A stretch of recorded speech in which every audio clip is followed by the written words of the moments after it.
Lets it go deep, and it is intercepted by the All-American Malachi Starks. This is 365 Sports, powered by Sikkim365.com. They're down at 11. Ward able to spin free of Searcy, and then goes to the end zone, and in the back of the end zone, it is Jacoby George. My, oh my, Cam Ward's having himself a day. 365 Sports is presented by IdealMRI.com. High-quality MRIs for $497 or less. IdealMRI.com. Your health is important, so is your budget. Here's Fafita. Plenty of time. Throwing, and that's complete. The T-Mac. T-Mac.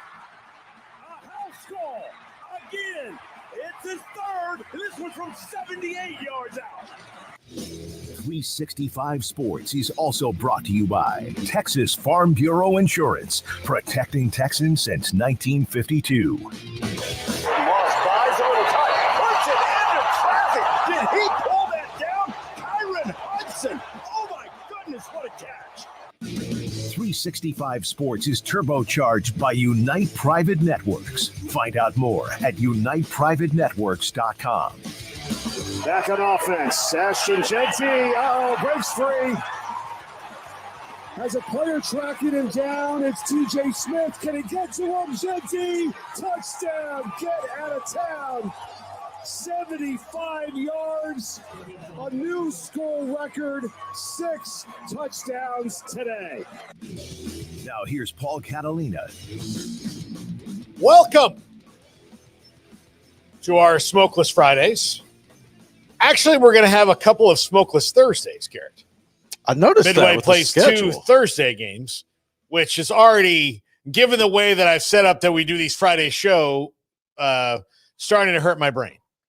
A little bit. I can see that. You're going to have to maneuver a I'm little. going to have to maneuver a little bit, or, I mean, just do what we've been doing, and then everybody gets to reap the benefits of that. But not a bad option. Yeah, no one would. Let's go throw that out there. No one would be sad. I promise you this. No one would be sad at all that we'd have to do it that way. But we have a lot to talk about today. We have a ton of guests. We've got Sam Kahn at 3:30. Then after that, we've got Connor O'Gara of Saturday Down South. Then we'll have Josh Neighbors of Big 12 Watch. Then Peyton Sawyer of Rankings Right Now rejoins us again this week to go through some things. Mm-hmm.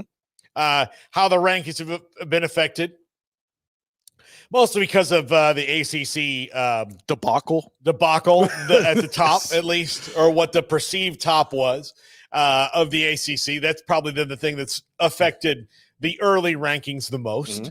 But we don't have to talk about that much. We can talk about other things. But Peyton will join us at 4:30.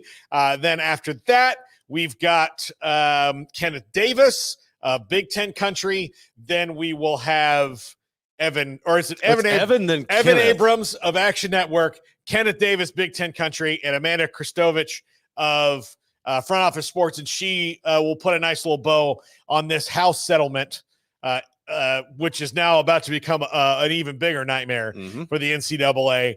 But Garrett and I will talk about some games here in a minute. We're going to get into the smokestack right now.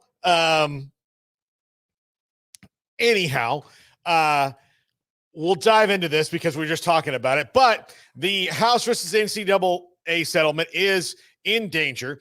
In a hearing, NCAA counsel suggested it may be unwilling to change language that limits booster pay to athletes. And a school president told Yahoo Sports, there's no reason to settle under these circumstances, go to trial. And here's the statement on the judge's request. The settlement agreement and the NCAA and autonomy conferences submitted to the court was the product of hard-fought negotiations that would bring stability and sustainability to college sports while maintaining an education-based model that equips hundreds of thousands of students every year with degrees and tools to succeed throughout their life. That continues to be our goal, and the NCAA and autonomy conferences will carefully consider the court's questions, which are not uncommon in the context of class action settlements. I cannot tell you how bad an idea it would be for them to go to trial. It would be a tremendously bad idea. It would bankrupt them if they lose. And the fact that they've agreed to settle means that they think that they're going to lose. And the NCAA never thinks they're going to lose, even though they lose all the time. So this is the first realization from them that, hey, we're probably not going to win this. And this is over language in which the NCAA and the schools can limit NIL collectives and they can approve or deny NIL deals over $600. Well, if you look at what's going on in Tennessee and Virginia with that injunction, what that injunction says is that you're not allowed to do that. And so that language lives in here, and Amanda Christovich will talk about it later in much more detail, but basically they need to take this clause out and put in a very, very light version of it and move on. Otherwise, this thing's going to trial, and who knows what they're thinking and what they decide. But the power conferences are going to want, they really don't want this to get more expensive than it is. Right. And if it goes to trial, it almost certainly will, because there's absolutely very low odds that they would have a chance at winning. What is there any way or any way compromise that you could see the NCAA doing to kind of nip this in the bud without taking it to court? Like, what do they need to put in place in order? Do they need to just say, athletes, if you have an opportunity that comes up to you to give you NIL money, we can't have anything to do with it. You're your own independent contractor per se, and you get whatever comes to you. And then because this confuses me. I don't know what's going on. Yeah, I don't know.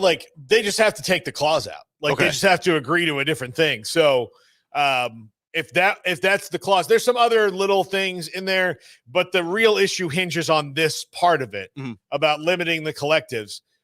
What the NCAA doesn't seem to understand is that, and I guess because they've operated outside of this for so long, right? But when it comes to the mart of competitive commerce, to quote "Oh Brother, Where Art Thou," one of our great American movies, a classic.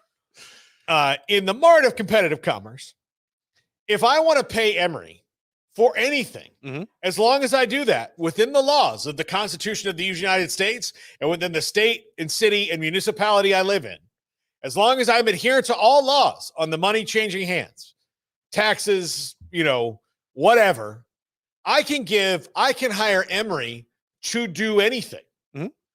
So if I'm a booster and I want Emory to come to FSU, and you tell me it, they're trying to tell me that it has to be for legitimate business purposes. Okay. but I'm the business owner. Right. So I can determine what legitimate business purposes are as long as those are, again, within the law. It's not like I'm using Emory to launder money. What I'm going to do is Emory's going to be the face of my ad campaign. That would be considered legitimate. But if I want to pay him to show up at my office on Pizza Fridays and take 5 pictures and that's it, then that's what I'm going to pay him for. Right. Is it stupid? Yeah. But it's your money. Stupid, but it's my money. And you cannot get in the, like, it's also Emory's money, and you're blocking him from a financial opportunity. Correct. Which, as we've seen, it's funny. So we saw non-competes are now illegal for all of about like less than 1% of the population. Mm-hmm.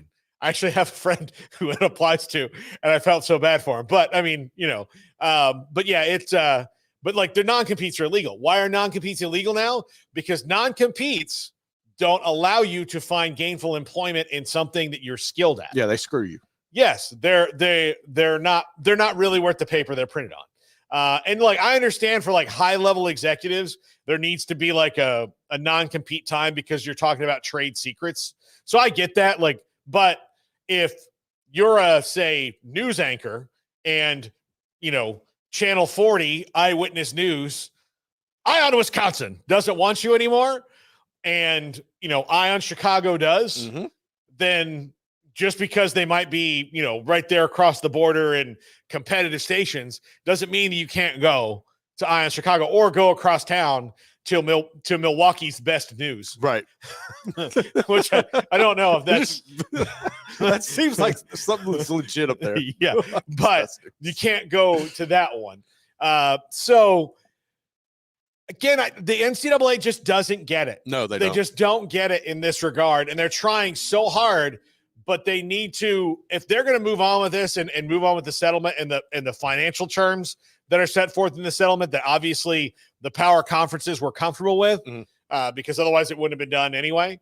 If they're going to move on with this, then they absolutely 100% need to take it out and realize that's the L. This is the L you're going to take. It's a permanent loss.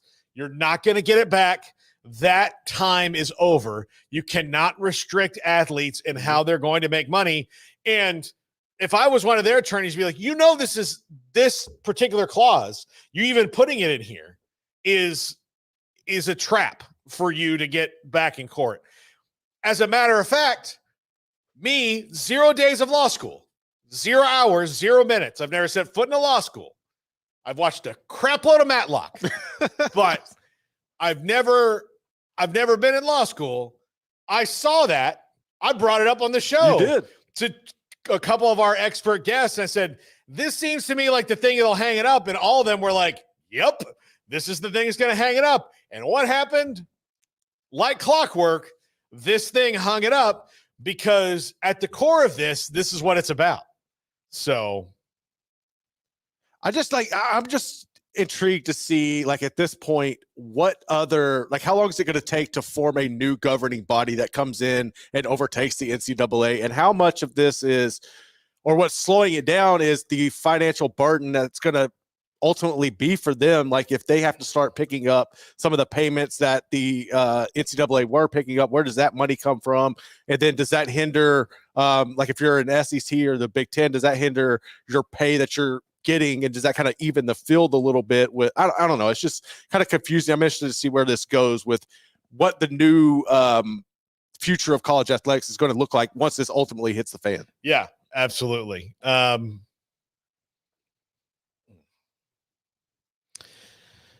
Sorry, I've got a lot going on today. I actually have to step back in and do high school football tonight. Yeah. And I just found that out like an hour ago. Yeah. So I'm kind of dealing with a little bit of that tonight.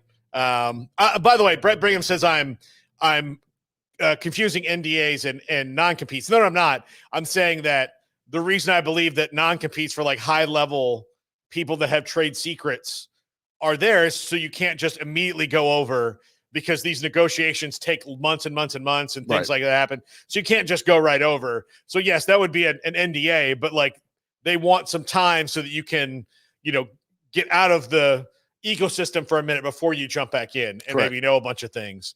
Also, I think that's because when high-level executives move from one place to another, you see that they want to take their team with them. Mm-hmm. So if you can keep them out of the water for 9 months, then you can keep some of those people that you wanted to keep, but ultimately you're going to lose them. So that's part of it. So but thank you, Brett, for showing that I kind of overlapped it there.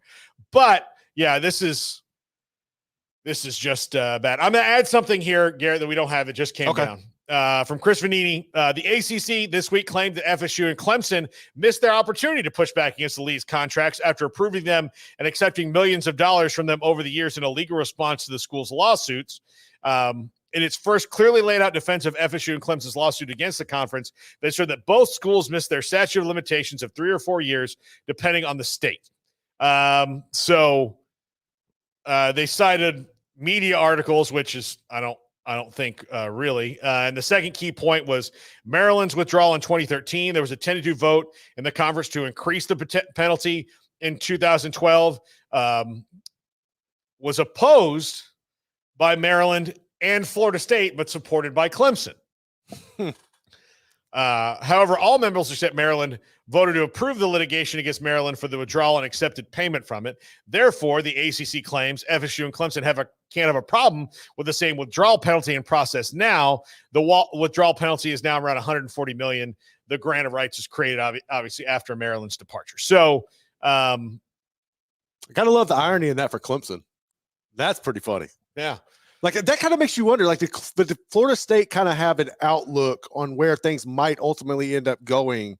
And that's kind of why they took that side, would be the only one to side with Maryland in that. I mean, that's kind of intriguing if you really think about it. Yeah, it is. It is. I mean, look, I get it. Well, plus at the time in 2013, Florida State was kicking around the idea of maybe leaving the Big 12.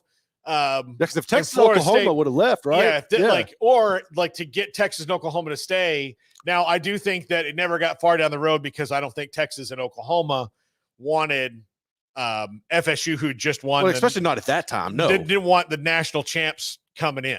Like that's not what they wanted. They absolutely would not have won. And then Oklahoma has beat them plenty of times, but Texas and FSU have never played. And that's so weird. I mean, I'll just tell you historically from about 1984 on, save for 2 years, Florida State's recruited better.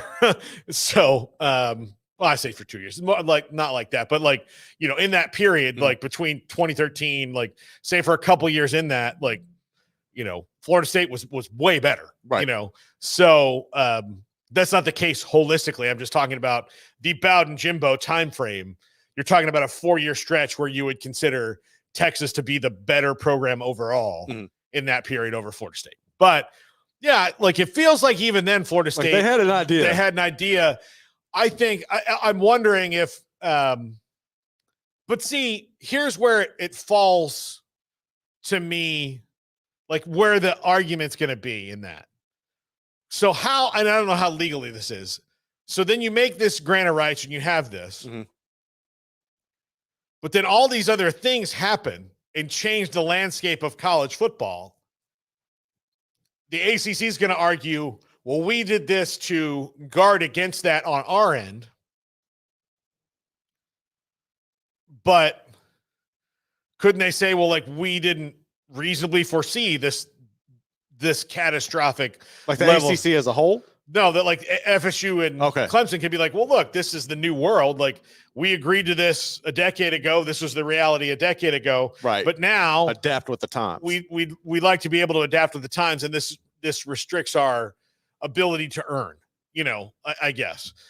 I don't know. The thing is they all signed it. Yep. Exactly. That's the problem. All these arguments that FSU makes, everything FSU and Clemson can make all these legitimate arguments about all the things or issues they have with the contract. But at the end of it, even though all those people and both schools are gone now that made those decisions for the most part, they still signed it. It's still them. They made the agreement. So really what this is about is how much money are we going to agree upon so that this can end? And who knows how long that takes. It's almost like the team's getting penalized after the fact. If the starting line, look, if it's just the exit fee of $140 million, then I think they would be happy with that. I think the bigger thing is they are going to try to say, we'll give you the money for the exit fee.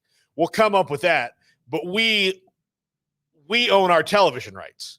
So like when we pay the exit fee, the grant of rights, now we've paid the exit fee. You don't own our television rights in perpetuity because we've paid the exit Correct. fee. Yeah, you bought out. Yeah. So that's what I think the argument is. And maybe that gets negotiated down to less than $140 million. But if it starts at $140 million and then the ACC is like, it's $140 million plus these, year by year penalties that we're going to keep from you, that's where I think the negotiation will start is like, how about we give you all 140, but we don't pay any of this? Right. Or the number goes up from 140, but it doesn't go to 400 million. It goes to like 175, or something like that. I don't know. This is going to take I'll put this in a nutshell. That story another way. ACC, FSU, Clemson's lawsuits will drag on for months. If not years. It will drag on. There's no quick solution in this. This isn't Texas and Oklahoma knowing that they had 2 years to leave, saying they were going to leave, and then dealing with it on the way out the door. This is a decade. It's a long game. The ACC can be in this for as long as they can afford to be. Yeah. They can just keep. And the thing is, it's like as long as the lawsuit goes, Florida State and Clemson will keep playing games and keep being on TV in the ACC. So what? I mean, it's a win-win for them. The ACC.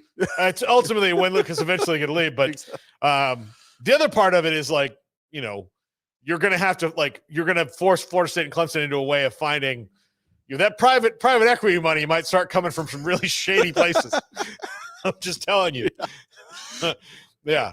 I know Pablo Escobar's not around anymore, but I'm sure he's got some relatives. All right. The Big 12 has released their tie-breaking procedures. Thanks to John Kurtz for putting this in a nice, tidy bow for us. The tied teams will be compared based on their head-to-head records during the season. B, the tied teams will be compared based on a win percentage against all common conference opponents. This is probably a pretty important one because they're not going to have – nobody's going to have the same number of common conference opponents quite often. The tied teams will be compared based on win percentage against the next highest placed common opponent in the standings based on the record in all games played within the conference proceeding through the standings. D, the tied teams will be compared based on combined win percentage in conference games of conference opponents. E, the tied teams will be compared based on total number of wins in a 12-game season. So if one team is 10-2 and one team is 9-3 and the 9-3 team one of those games lost that 10-2, lost the non-conference game. Bummer. For example, if Arizona State winds up 9-3, which I'm not saying they will, but they lost to Mississippi State in this non-conference game, and Utah is 10-2, and their two losses are they also have two losses in the conference because they have that 10th win. They would go. They would go in over it. F, the representative will be chosen based on highest ranking by SportSource Analytics team rating score metric following the last weekend of regular season games. And then G, coin toss. That's all we need. We just need G. Let's just get to G.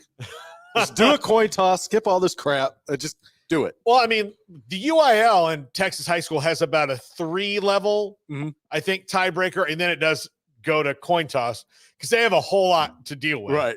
So it's, I just think that would be more entertaining. I wonder how many other states do the coaches will meet at a Whataburger or a Dairy Queen or a Cracker Barrel, and they will somewhere in the middle of the two schools, and they will have they used to do this. Now they have Zoom, so they'll have to, but they would just flip a coin. You saw it in Friday Night Lights. They flip a coin about home and away. They flip another coin about who's, where to play, where the location, the refs, where you want your refs from, all that stuff. Yeah, it's chaotic. All right, let's go to this one, Garrett. We are big fans of retro uniforms and cool helmets, especially since we're partnering with Green Gridiron, go to Yes. greengridiron.com. Use the link in the bio. That's just a quick plug for our good friends at Green Gridiron. You see the helmet still there behind me. There it is. Maybe I need to move my chair over so people can see that better throughout the show. There you go. The UNLV Running Rebs. Are they still the Running Rebs? Yeah. Okay. The Running Rebs will wear this throwback to their 1974 Division II team that reached the D2 semifinals. So I think it's a pretty cool helmet. See, I'm the one in this room that disagrees. I'm the only one that doesn't like it. I don't know what it is about it. The UNLV probably just running around can be confusing for me. It looks like a flag, like something you would see, some kind of like a flag type yeah. thing. I mean, I get it. It's just, to me, it's not my vibe, but I'm the outlier here. Everybody else in this room enjoys these. Yes, we do. Like Emery likes them. Jack likes them. Look, there's two kinds of people in the world, Garrett. Right, wrong. There's people like me who are right, and there's people like you who are wrong. That's fair. It's easy. I mean, look, it's easy. It's okay. We all fall into either category. I'm not scared to be wrong, man. No. I'll be wrong. You have your opinion. It's fine. But I would get a helmet from Green Gridiron like this and put it up here, mostly because it's different. Because when we did that with the Army and Navy and Air Force helmets, what I like is people come in and go, they have to play like a little guessing game. They're like, what's that? Yeah. No, and I still want to get the Jack Trice Ames one. I thought that's a smooth look to add to the set. When we come back, the one, the only Techspert, Sam Kahn joins us. This is 365 Sports. PettyClinicLowT.com can help you become the high-performance man you want to be, need to be, and used to be. Hi, this is David Smoke. Dr. Ken Petty and his staff can help you find out if your testosterone level is dropped that creates some of the symptoms that 1 out of every 3 or 4 men have as they get older. Father Time takes over. Testosterone levels can drop, and you might be one of those 1 out of every 3 or 4 men. Your energy is not the same. You've actually gained a little maybe body fat around your waist, and yet you have a good diet, you exercise, you're active.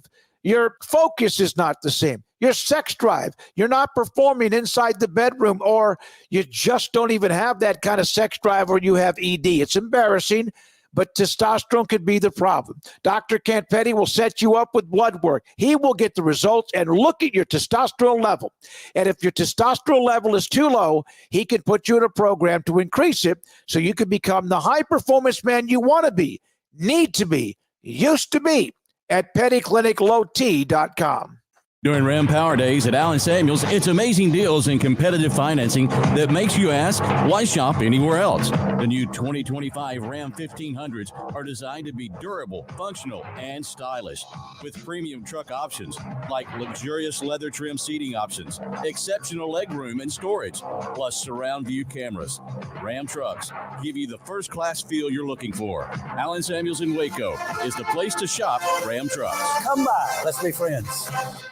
In Texas, there's pea-size hail and baseball-size hail. Guess which one hit our house? We didn't even know where to begin, but we called our Texas Farm Bureau insurance agent, and he was so reassuring. He knew exactly what to do to get our house back into shape and our lives back to normal. Now, we're even more thankful for the roof over our heads. Stop by and see our agents at one of our 3 McLennan County locations. Coverage and discounts are subject to qualifications and policy terms and may vary by situation. Ghost Hydration is a fully transparent, fully loaded, full-flavored hydration drink that we've all been waiting for. Ghost is caffeine-free with electrolytes, 0 sugar, and low sodium that'll hydrate your body before, during, and after your workout. Consumer loved with authentic flavors, so grab and enjoy a Sour Patch Kids Blue Raspberry and Red Berry, along with the Kiwi Strawberry, Orange Squeeze, or Lemon Lime. Ghost Hydration can truly be used anytime. Remember, it's formulated for sports, but made for life. At Ideal MRI, we feel blessed to be part of the Waco community. We're a small family business here in Central Texas. At times like this, the cost of healthcare has never been more important. And unfortunately, significant illnesses and injuries still occur. And that's why Ideal MRI is open and here to serve you through this difficult time. So if you need an MRI, ask your doctor about Ideal MRI. You can schedule online in minutes at idealmri.com or call 833-IDEAL-MRI.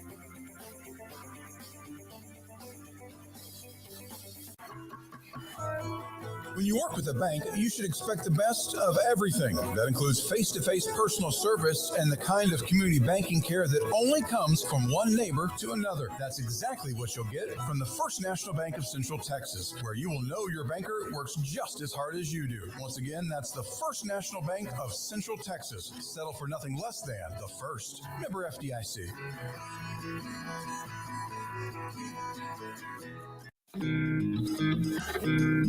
This is 365 Sports. The 3 o'clock hour is sponsored by Waco Custom Marketplace. Meats, sweets, Texas treats, and a cut above the rest. 425 Lake Air Drive, Waco. Welcome back. Paul Catalina, 365 Sports. Smokeless Friday continues. We're not in the smoking section. I can do puns all day long. I don't know if it's not the lowest form of comedy. It's like the medium low level, but I can do it all day. Sam Kahn of The Athletic joins us now. And Sam, I'll get your thoughts on a couple things from last week before we dive into this week. First off, A&M versus Notre Dame. Did your view of A&M change any at all after that game, especially given how Connor Wegman struggled? Yeah, a little bit. They're not going to be as explosive offensively, I don't think, as we all anticipated them to be. I think we viewed, and certainly I viewed A&M as a possible dark horse college football playoff team coming into this year because of the level of talent that Mike Elko inherited. There's still a lot of talent on that roster. But watching them against a high-level team like Notre Dame last week, it laid clear where the holes are on the roster and a couple places in particular, one at receiver where they've got good receivers, but they don't have what I would consider game breakers yet. There's not a burner necessarily that's going to blow the top off the opposing defense. So that's one thing that I think that's going to hinder them in SEC play. And then Connor Wegman struggled certainly, and he doesn't seem to me like a really great fit for that offense. Colin Klein, we know, does a lot of quarterback run game, likes to do the QB power, QB counter. And Connor's a scrambler, but I don't think of him as a natural runner in the way that maybe an Avery Johnson or a Will Howard or some of the guys that have played in that offense before. So to me, even I think some of it was jitters for the being back for the first time for that injury, but also I just think it seems like an awkward fit. And I'm curious to see as the weeks go on, is he a better fit? Defensively, I think they're going to be fine. So I think this is still going to be a good team. They're going to be a really good defense. I think they're just going to have to win some games ugly. And I'm probably pumping the brakes on how good I think they can be this year. I think they're probably more of like an 8-4 team as I see it now. A friend of mine texted me and said Riley Leonard is more like Colin Klein than Colin Klein's actual quarterback. Mm-hmm. Yeah, I mean, it really looked like that. Now to this week, Texas goes to Michigan. I really would have liked to see the last year's Michigan roster and all this against Texas. I think that would have been a great game. I still think it's going to be tough for them, but it seems to me like they could win by 2 scores, given the offense, the difference between Michigan's offense, Michigan's defense, Texas's offense, Texas's defense.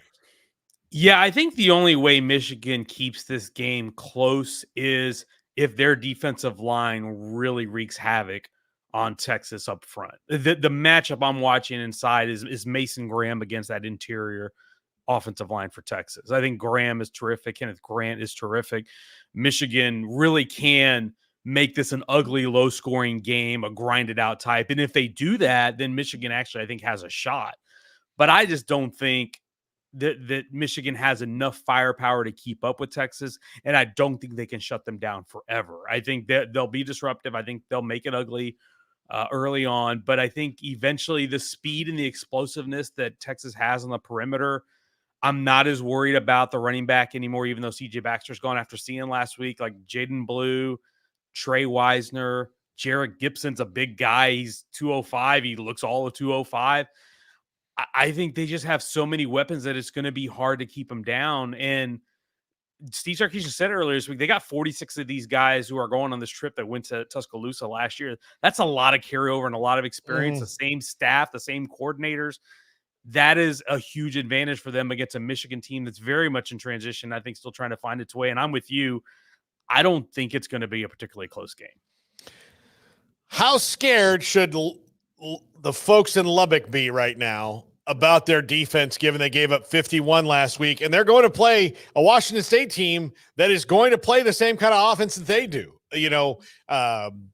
Coach Arbuckle up there, the offensive coordinator, is going to be, winging the ball around, and Ben Arbuckle is his name, going to be winging the ball around a ton, just like Zach Kitley is, and they're going to be high-flying offenses on either side. Should they be nervous, or was last week just kind of a weird one? No, I'd be a little nervous. This is not an easy game going up to Pullman. It's going to be a night game. This is, I wrote it and I did a thing about the Big 12 this week and the games this week. I think this has got Pac-12 after dark vibes written all over it. You've got, it's the Mike Leach Bowl with Washington State and Texas Tech. You've got two really high-powered offenses really doing it in somewhat the way that Leach used to. I mean, they scored 70 last week. I know it was Portland State, but when you watch Wazoo last week, they've got speed all over the field at receiver. And John Napier, the guy who succeeded in Cam Ward at quarterback, I thought he was terrific.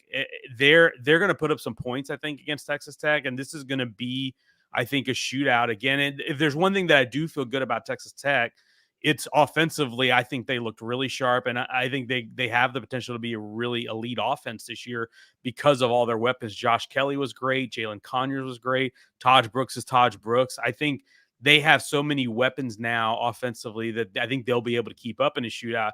But they've just got to be more disciplined. They had 11 penalties last week. They got to clean that up. They got to be better defensively. They had guys running wide open in the middle of the field, all kinds of grass for guys at ACU. They've got to get that fixed. Yeah, Texas Tech is like the opposite of Iowa, like in every regard, right? And it's funny. Last night I was watching that game. I'm like, if Kirk Ferentz just turns this on for a second by accident, he's going to be like, "Honey, I need my pills. Like, give me some Advil right now. I don't understand what I'm watching here." They've got work to do. How do you feel about the two Big 12? I mean, there's three Big 12 SEC matchups this week. Oklahoma and Houston. Unfortunately for Houston, this is not the year they really want to be playing this game. And we don't really have to get into that one too much. But Oklahoma State's really good. Arkansas's got a coach backed into the corner, but they look like Arkansas might have some offensive firepower with Taylor Green running Bobby Petrino's system. And then the one that's a real toss-up is Mississippi State and Arizona State. Do you think the Big 12 can get at least one on the SEC this week? And then it would probably be Arkansas and Oklahoma State, but could they maybe get two? Yeah, they could definitely get one. And I wouldn't be stunned if they got two. Certainly, Oklahoma State's hosting Arkansas. So that's one. It wouldn't be a shocker if Oklahoma State won that. I mean, they're a top 25 team. They got so much experience. Yes, Arkansas looked really good. Taylor Green looked good. Bobby Petrino looked good as the offensive coordinator, coming back for the first time in more than a decade. But this is going to be another level of competition, and it's not easy to play in Stillwater. We all know that. Boone Pickens is a really intense atmosphere, so wouldn't shock me if that one happened. The other one that's really intriguing is Mississippi State and Arizona State. Boy, ASU looked a lot better and a lot sharper than I thought they would. I think we all had them in our polls toward the very bottom. I think they were picked for last in the Big 12 in the preseason poll, and that's a team that looked clean and sharp. It wasn't just that, okay, they dominated Wyoming, who's typically has been one of the better group of five teams. Maybe they're not going to be as good this year. I don't know. But there weren't very many penalties. There weren't very many dumb mistakes. There wasn't a lot of the first game stuff that you normally see, the stuff that I talked about with Texas Tech. You didn't see that with Kenny Dillingham's squad at ASU last week, and I was really impressed by that. Now, can they repeat that against a Mississippi State team with this Jeff Lebby offense and Blake Shapen and all these guys are going to be running and trying to chuck it down the field often? I'll be curious to see how ASU secondary stands up. But again, it's a long road trip. So, that's a game where maybe ASU can squeak it out. And Oklahoma and Houston, look, it's going to be a long season for Houston. I think we just kind of saw last week that's going to take some time over there for Willie Fritz. Yeah. I mean, he's in this is normally you could take over and do like a little bit of a reboot, but when the transfer portal era, it's just not that way anymore. You're either going to walk into a great situation, or you're walking into one where you've got to build it up from the ground up. And outside of a couple players, it's really what he has to do. What are your thoughts on Colorado and Nebraska? This is such a fascinating game to me because I still love Colorado's skill. Their offensive skill is terrific. You saw the O-line was not great, but a little bit better last week than it was last year. They only gave up 1 sack. The pressure rate was still high, but it was still lower than it was a year ago. And that to me is where it comes down to is, can they protect Shedeur? If they do, then they have a shot. If they don't, then this is one Nebraska can run away with, I think. But Nebraska, this game feels, and I know with Smokey, you probably have, gotten this sense, this is such a huge game for Nebraska because I think they're ready for this jump, the year 2 jump in the Matt Rule era.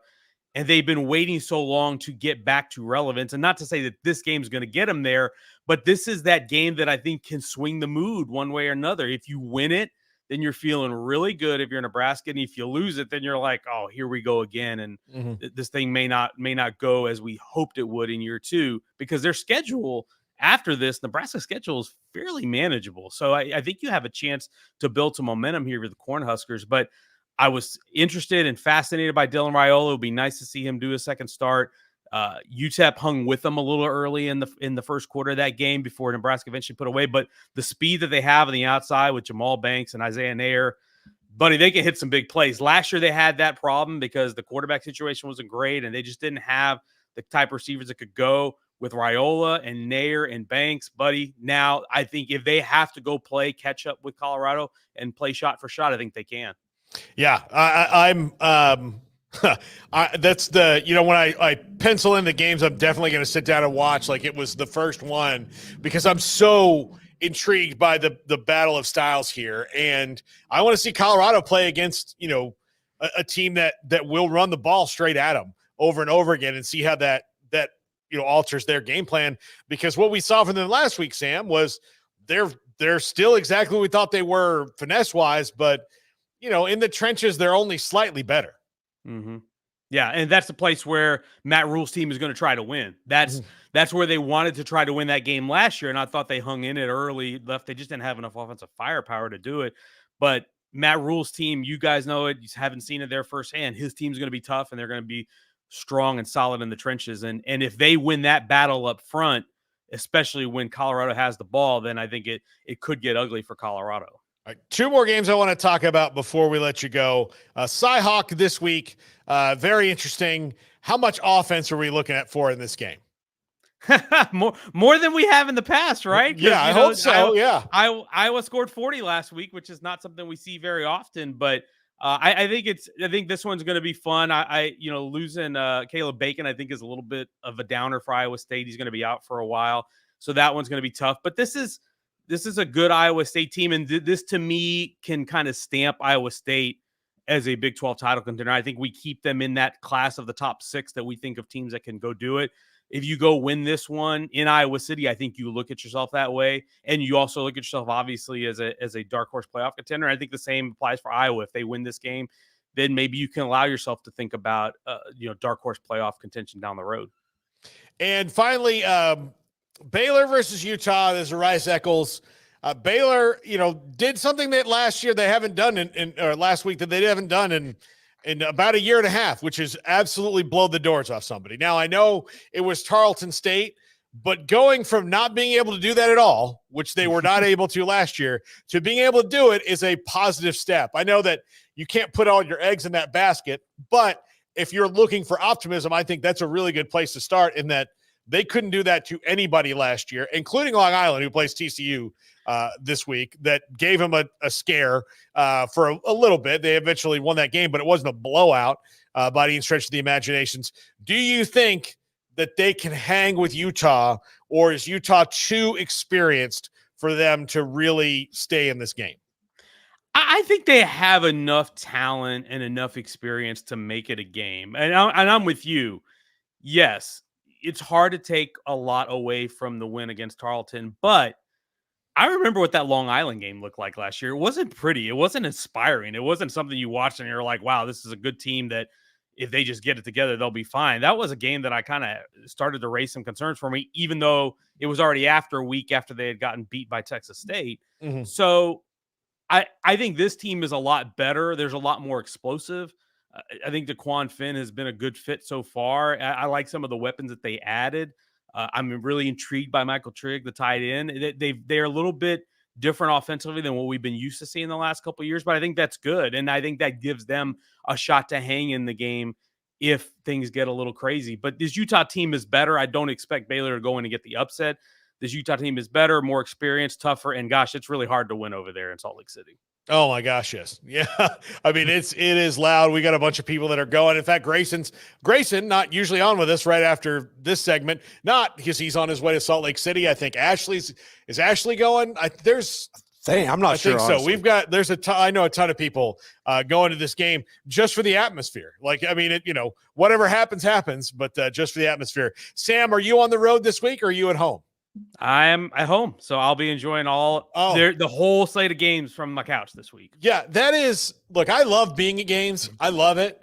But I guess now that maybe I'm in my 40s, given the opportunity to watch like 15 games, it's just so awesome. It is. And you miss it like when you're in a press box, and we all do it. Like as soon as you get a break, you run to the area where there's a bunch of TVs, and you're like trying to do it there, but it's not the same. It's not. It's not. And the thing is, I'm at the stage now. This is my 20th year in the industry.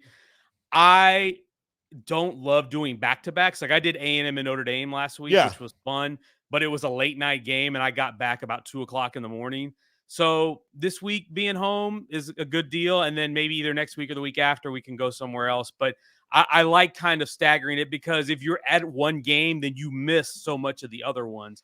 And so I like kind of bouncing back and forth between them. By the way, speaking of the game day atmosphere, the pregame introductions at Kyle last week were incredible. Like when they came out and they brought Power Back, the Kanye West song, as the intro. And that I was really having chills on the sideline because of how crazy loud it got there on the sideline. So it was incredible atmosphere to be a part of. Obviously, it didn't work out for A&M that night, but it was really cool atmosphere. And those are the ones you'd like to be at just to feel that vibe in the stadium. But there's also, when I look at the slate of games this week, not just in the Big 12, but across the country, I'm excited to just be able to keep an eye on all of these from start to finish. I can't wait to watch Michigan walk out against Texas. I mean, that's going to be a huge crowd pop there. But yeah, no, I'm with you, Sam. Sam, thank you so much. We'll talk to you soon, buddy. Thanks. Take care. All right, Sam Kahn of The Athletic with us, and we move around days with Sam. Mm-hmm. He, whenever we get him, we love having Sam every week. It's great. And yeah, Garrett, last year was the first year I was like, I was doing the post-game show with you, right? And you and I decided like, we'll go over to a couple, but man, we had a setup in here. We had a setup in here, and I mean, we had like 5 games. We had 5 games. We had 5 games going. We had laptops going. Every screen we could get something on. We got something on for the most part, and we had all the games going. It was great. I've become addicted to it. I did too. That's why when I watched the first game this year, I was like, what the hell am I doing by myself? Yeah. So, and look, this year I'm going to the SMU FSU game. I'm going out to Lubbock. I'll go to the game next week, Baylor and Air Force. Mm-hmm. I'll go to that one. I'll go to the Baylor and Kansas game for sure. My goal is to get down to LSU and A&M. That is my ultimate goal for this year. Yeah. So, I hope you get to. Me too. I hope you get to. Have you ever been to a game in Kyle Field before? I've been to one. So I went to a spring game there. My buddy walked on there and played. And then a game. Well, there? I've been to the spring game, and then we went to they opened up with Northwest Louisiana like 3 or 4 years ago. Yeah. So that's the only Kyle Field game I've ever been to. Oh. And I got to see some of the, but I didn't get that vibe that Sam was talking about. You got some of it, you get all of it. Like I get people who look at the fans and go like, "Oh, but dude, if it's a vibe like that, this is beyond what we can do," or like, I don't get it. And you don't really, I'll tell you, you don't really get it unless you're in it. Mm-hmm. It's one of those things, which I guess is the thing for most cults. Exactly. As a fringe member, of it, like I get it. Like it's a little, you have things that you say, and you know all these things. There's preloaded responses to everything that happens. They embrace it. But they embrace it and they love it, and it's a great atmosphere.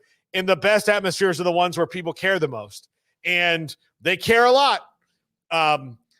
They're the number one. Like if I might do a thing of like fan bases who've given the most and gotten back the least. Oh my God, they're the top. A&M's number one. Yes, their fan base has given the most and gotten back the least.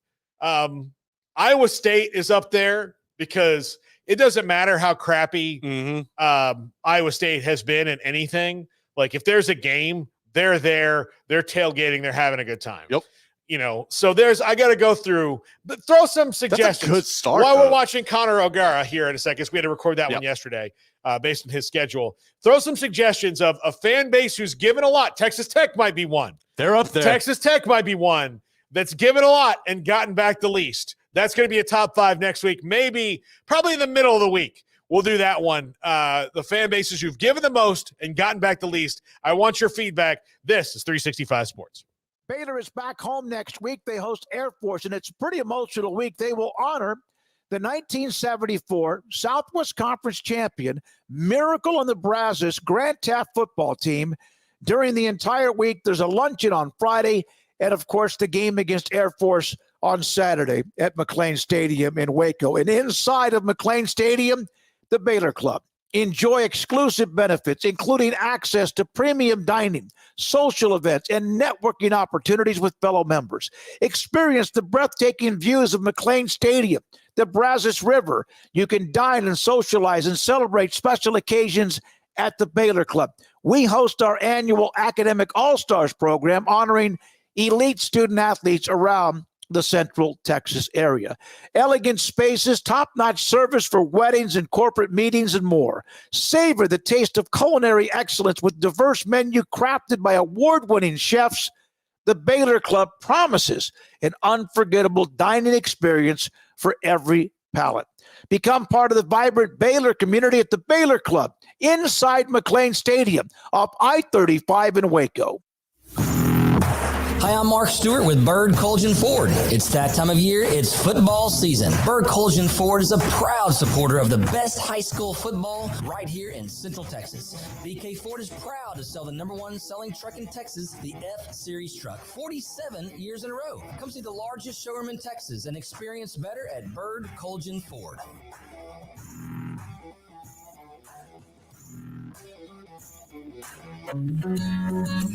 Established in 2007 and independently owned, Alliance Bank Central Texas is committed to helping families and businesses meet their financial goals. From their tellers to their board of directors, they know the importance of superior service and competitive products. Customers have confidence knowing that their financial needs are in good hands. It's your bank, Alliance Bank Central Texas, with 2 Waco locations, 4721 Bosque Boulevard and 191 Archway Drive on Highway 84, and at AllianceBankTexas.com. Member FDIC and equal housing lender. It's football and tailgate season. If you want product for the grill or smoker, charcoal, seasonings, marinades, sauces, Waco Custom Marketplace is your home to help prep, cook, and enjoy your food. Tailgate muscle-laid brisket, tri-tip, fresh-made burgers, sausage, chicken wings, and if you want steaks, call in your order and pick them up. Bacon wrap fillets or any kind of ribeyes. USDA select choice and prime that melt in your mouth. House-made sausage and jerky. Also, Waco Custom Marketplace, a one-stop shop for tailgating, barbecue cook-offs, and family get-togethers, fundraisers with fair prices to you, the customer. A bakery with fresh baked bread and kolaches. There's cold beer, wine, and soft drinks. Serving Waco restaurants and families since 1940. A cut above the rest. Waco Custom Marketplace, open Monday through Saturday at 425 Lake Air Drive in Waco.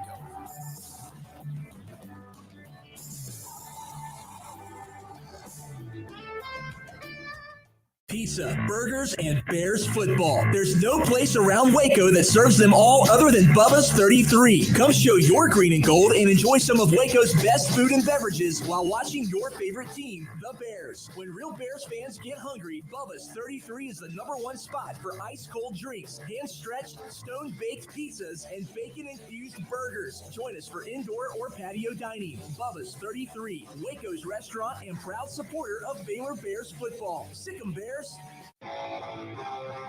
This is 365 Sports. Text us at 254-339-1122. The text line is sponsored by Riverbend Liquor and Wine, with the most extensive variety of craft beer in Waco. A hidden gem on Lakeshore Drive and 19th Street. Welcome back. 365 Sports on your Friday. Paul Catalina sitting smokeless today as they are off doing high school football. And Connor O'Gara of Saturday Down South joins us now. And Connor's going to join us about every other week. You know, he's in demand. Saturday Down South is, you guys are kind of pioneers in the let's have fun with college football reporting space, where you guys do great journalistic work, but you have a lot of fun with it. Before we even get started, like, how that's got to be kind of a difficult balance to make between what you guys are doing, because sometimes it's easy to veer off into being like maybe having too much fun and not doing the great work, but you guys find a nice balance with it. Yeah, I appreciate that. It's something that we pride ourselves on at Saturday Down South. It's one of the reasons why I've been at this company now. This will be my 10th season with our company, originally on the Big Ten side, and then doing a little bit more of the hybrid stuff, kind of like 2017, and, you know, have been obviously locked into all things SEC for a while now. And yeah, the freedom that we get is tremendous. You know, I have bosses that tell me, hey, you know, we love when you can actually sit there and break down, you know, a matchup and do all that stuff. But also, if you want to write about why there's a certain, you know, what every SEC team's current country song would be to describe them, then you have the freedom to be able to do that. So I'm very grateful. We've been doing this since 2010. And for those that have consumed our content, I hope they feel exactly the point that you just emphasized, of trying to have fun with college football and also trying to inform and be on top of as much of it as possible. Well, we'll end with the big game for the SEC this week, which will be Texas and Michigan. We'll wrap up on that one. I don't want to bury the lead. I do think it is an interesting week. Now, a lot of teams have their, you know, FCS game or whatever. You know, Georgia plays Tennessee Tech and A&M plays McNeese and things like that. But there are some very intriguing games inside the conference this week. I'm curious your thoughts on Arkansas and Oklahoma State, as Talon Green, super athlete, now taking over at quarterback there as KJ Jefferson's at UCF. You know, obviously it was just Pine Bluff last week, but he looked super athletic. Sam Pittman's backed into the corner. If not for Billy Napier in Florida, then he might have the hottest seat in the entire country overall. How do you feel that Arkansas will respond to going to Stillwater and playing what will be a very fundamentally sound team that's going to run right at you at Oklahoma State? Yeah, that's it right there. You have to be able to make life difficult for Ollie Gordon II, which obviously easier said than done to do that against the best running back in college football. But the numbers dictate that if you can try and limit his efficiency, then obviously that's going to give you a much better chance to be able to win against an Oklahoma State team that doesn't want to throw the football 35 to 40 times a game. That's not what they want to have Alan Bowman doing. And this is an Arkansas defense that I think last year actually performed really well. Travis Williams did a fine job as the Arkansas defensive coordinator, inheriting a unit that was just in shambles the year prior under Barry Odom. And so now what does it look like in this matchup on the road with the defensive line for Arkansas that should be the strength of this team? I think a lot of people need to know the name Landon Jackson, somebody that's been huge in trying to establish that defensive culture. Can you contain Ollie Gordon? Because if you can't, this game is going to be over before Arkansas fans can say woo pig. But the reality is this is still an Arkansas offense that should be able to do some things this year. And Talon Green, you know, TBD, if he's going to be able to cut down on those mistakes. It looked unbelievably promising in the opener in his debut with Bobby Petrino. But doing so on the road in that atmosphere is a different story. He's going to get to go against an Oklahoma State pass defense that has a lot of questions to answer after it really struggled last year. So I do think it's just a difficult matchup when you realize that the toughest player to stop is probably going to get the football upwards of 30 times in the game. But yeah, this is still an Arkansas team that is going to just have tons of eyeballs on it with the Sam Pittman situation. It's amazing how fun Bobby Petrino's offense looks when he gets to call his own plays. And not just go from the like Jimbo playbook. That's the only thing Jimbo changed was who was actually calling it in, not the actual plays last year. But I agree with you on Arkansas. Very, very, very curious to see how they go. I mentioned that hot seat. Now Florida's playing Samford this week. And so that normally, even with, the struggles, should be kind of a behind the, we wouldn't even talk about it. But DJ Lagway making his debut as the starting quarterback. If he plays well over the weeks, I think there's reasonable belief that you'll never see Graham Mertz take a starting snap for the Gators again. I disagree. Oh, really? I think Billy loves him some Graham Mertz, and I think he wants to do right by him. I think that while all of us understand the situation and understand the sense of urgency that Florida needs to have, I do think that when Graham Mertz is healthy, he will be the starting quarterback. Everything that Billy has said and done related to that position has indicated that DJ Lagway is trying to work his way into this thing, but it's not necessarily his job to lose. And if he comes out and performs extremely well over the course of the next couple of weeks, who knows if he's going to get to be able to start against A&M or something like that. And if he looks the part, then there will be a lot of people clamoring for him. But Billy is going to go with his experience. Like that's just what his MO has been and what he has maintained this entire offseason. He brought Graham Mertz to media days. Mertz has handled himself extremely well. He is the leader of that program. And while I think it's so intriguing to look at Lagway and what he does with this opportunity and try and connect those dots, I just don't think that's the way that Billy is approaching this. And I do think that Graham Mertz, as long as he's not dealing with long-term concussion issues, I think he will be still slotted in as QB1 when he returns to action.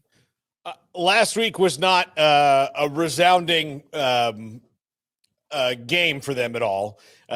With Florida being so bad against Miami at home, it can't help him at all going into this year where the schedule's already really bad. He's recruited well, Billy Napier has, but that has not paid off yet. How much further down the hole did he get after that game? Because the gap between them and Miami looked huge. A lot. I mean, whatever narrative you were using to defend Billy Napier this offseason, you watched that season opener game and you shut your mouth. Or you went to the other side and said, we're in trouble if we're Florida. We're very much looking at a situation that doesn't feel like it's getting better. And that's the thing is that, you mentioned the recruiting. He has recruited well. He's had the resources. Everybody talked about that picture that Florida took his first year and how beefed up the support staff was. They have invested in Billy Napier, and sooner or later, you've got to be able to go out and make plays on a football field. That's what this job comes down to. And Billy Napier is still of the belief that he needs to be calling plays. I disagree with his decision to do that. You saw it play out in the season opener where the best play that they ran all day, they didn't even come back to it with Montrell Johnson.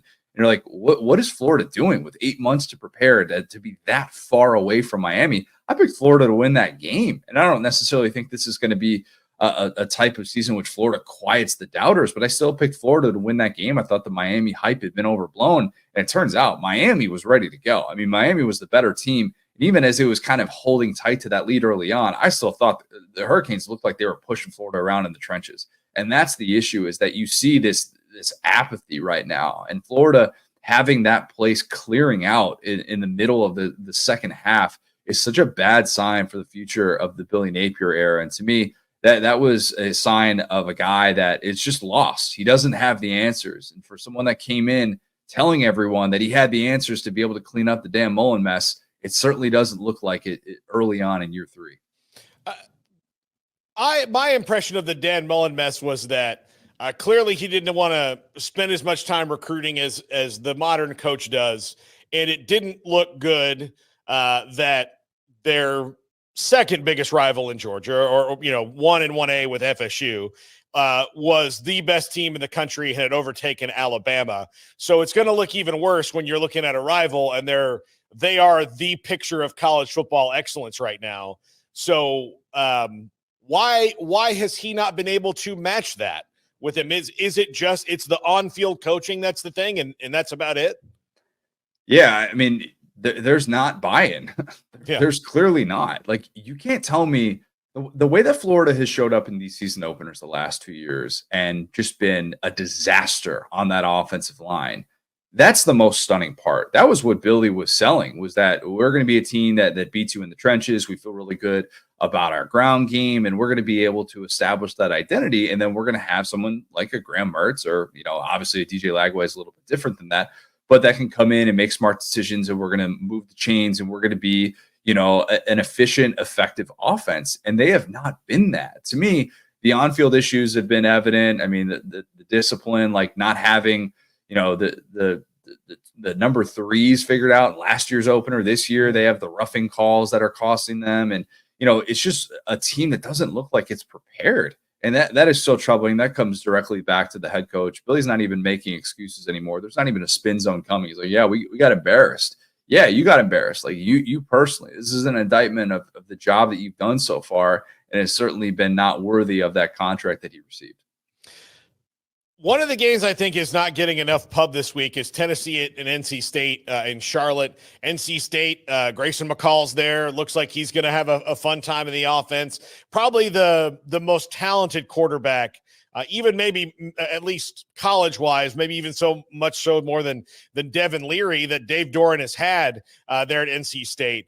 But can they close the gap on what is likely to be a week after week coming out party for Nico Maliava? I don't think NC State will. I think the tempo is going to give them problems. And for all the discussion about Nico Maliava and the performance he had in week one, albeit against FCS competition, but being just as good as Tennessee fans could have hoped for in that season opener. He really was. For all the talk about him this week, I think we're going to see Tennessee come out and really try and establish that ground game, because that's been the Josh Heupel MO. Mm-hmm. And you have the pieces up front to be able to force NC State into spots that they're not used to being in. And they're still trying to figure out who they are defensively without Peyton Wilson, last year's Butkus Award winner. And they're trying to show that they weren't just him, and that they were a team unit, and they felt they were disrespecting the offseason. I don't necessarily think they're going to be able to play 4 quarters with this Tennessee offense. I think it ends up being a pretty good game, but I think Tennessee's offense, you're going to see them truly lean on that ground game. And Dylan Sampson, if you don't know the name now, you will by the time that game ends, because I think he's in for a big-time performance with all eyes on Nico, all eyes on this Tennessee passing game. I think he's the one that's going to benefit the most. So I do think it's going to be a difficult task for NC State. Tennessee's a touchdown favorite for a reason in this one, and I do think that they have probably more offensive firepower than they had last year. Not probably, definitely. I mean, I don't really think there's much of a question about that. And they have the guy in Nico to be able to maximize that. What's your assessment of the long-term future of LSU this season? Do they have problems they can't solve, or was the USC game something that Brian Kelly can eventually get fixed? I think it's an 8-4 football team. And I said that coming into the year. Now I picked LSU to beat USC. So maybe they're going to be even less than an 8-4 football team. But I actually came away encouraged with most of the elements of LSU. If you told me going into that one, hey, USC is going to have 20 points up until the final drive of that game, I would have been like, wow, that's a really good sign for this LSU defense with Blake Baker after they were just a disaster last year. If you had told me, hey, Garrett Nussmeier, he's going to make a lot of big-time throws, he's not necessarily going to make those gunslinger mistakes, and he's going to look like the guy that we saw in the bowl game with his win against Wisconsin, I'd be like, hey, that's a really good sign. But you see the struggles that LSU has down the stretch, and they just don't have that killer instinct. That's what really set Brian Kelly off in that post-game press conference when he's pounding the podium and he's all upset. And it's like, well, part of that is also on you as a head coach, because LSU's time management, even down the stretch, where they should have been able to take more time off the clock for USC after, they kicked the game-tying field goal, and USC has plenty of time to be able to march down the field and just put together a scoring drive. And that's ultimately what they are able to do. So I think some of that has to come back to Brian Kelly, and then it has to come back to this offensive line. Heard all offseason, this is going to be one of the best offensive lines in all of college football. Will Campbell, Emory Jones, these guys are great. They ran the ball 6 times for 3 yards in the fourth quarter against USC, against a Lincoln Riley coach team. Now, I understand Danton Lynn is doing some great things there as a defensive coordinator, one of the up-and-coming coaches in the entire college football landscape, but to me, that was such a bad sign for LSU. And then they lose John Emery to a torn ACL, the guy who ran harder than anybody in that LSU backfield in the opener. I think that's probably the more troubling thing, because a lot of those other elements, I think that's going to play. And I think that's going to be something that helps them this year. But seeing them struggle in the trenches down the stretch, not be able to kind of step on the throat, show that killer instinct, that's probably the most troubling thing with a difficult schedule that LSU has. Our LSU-loving producer, Garrett, nodding his head the entire time. You nailed that, man. You nailed that, Connor.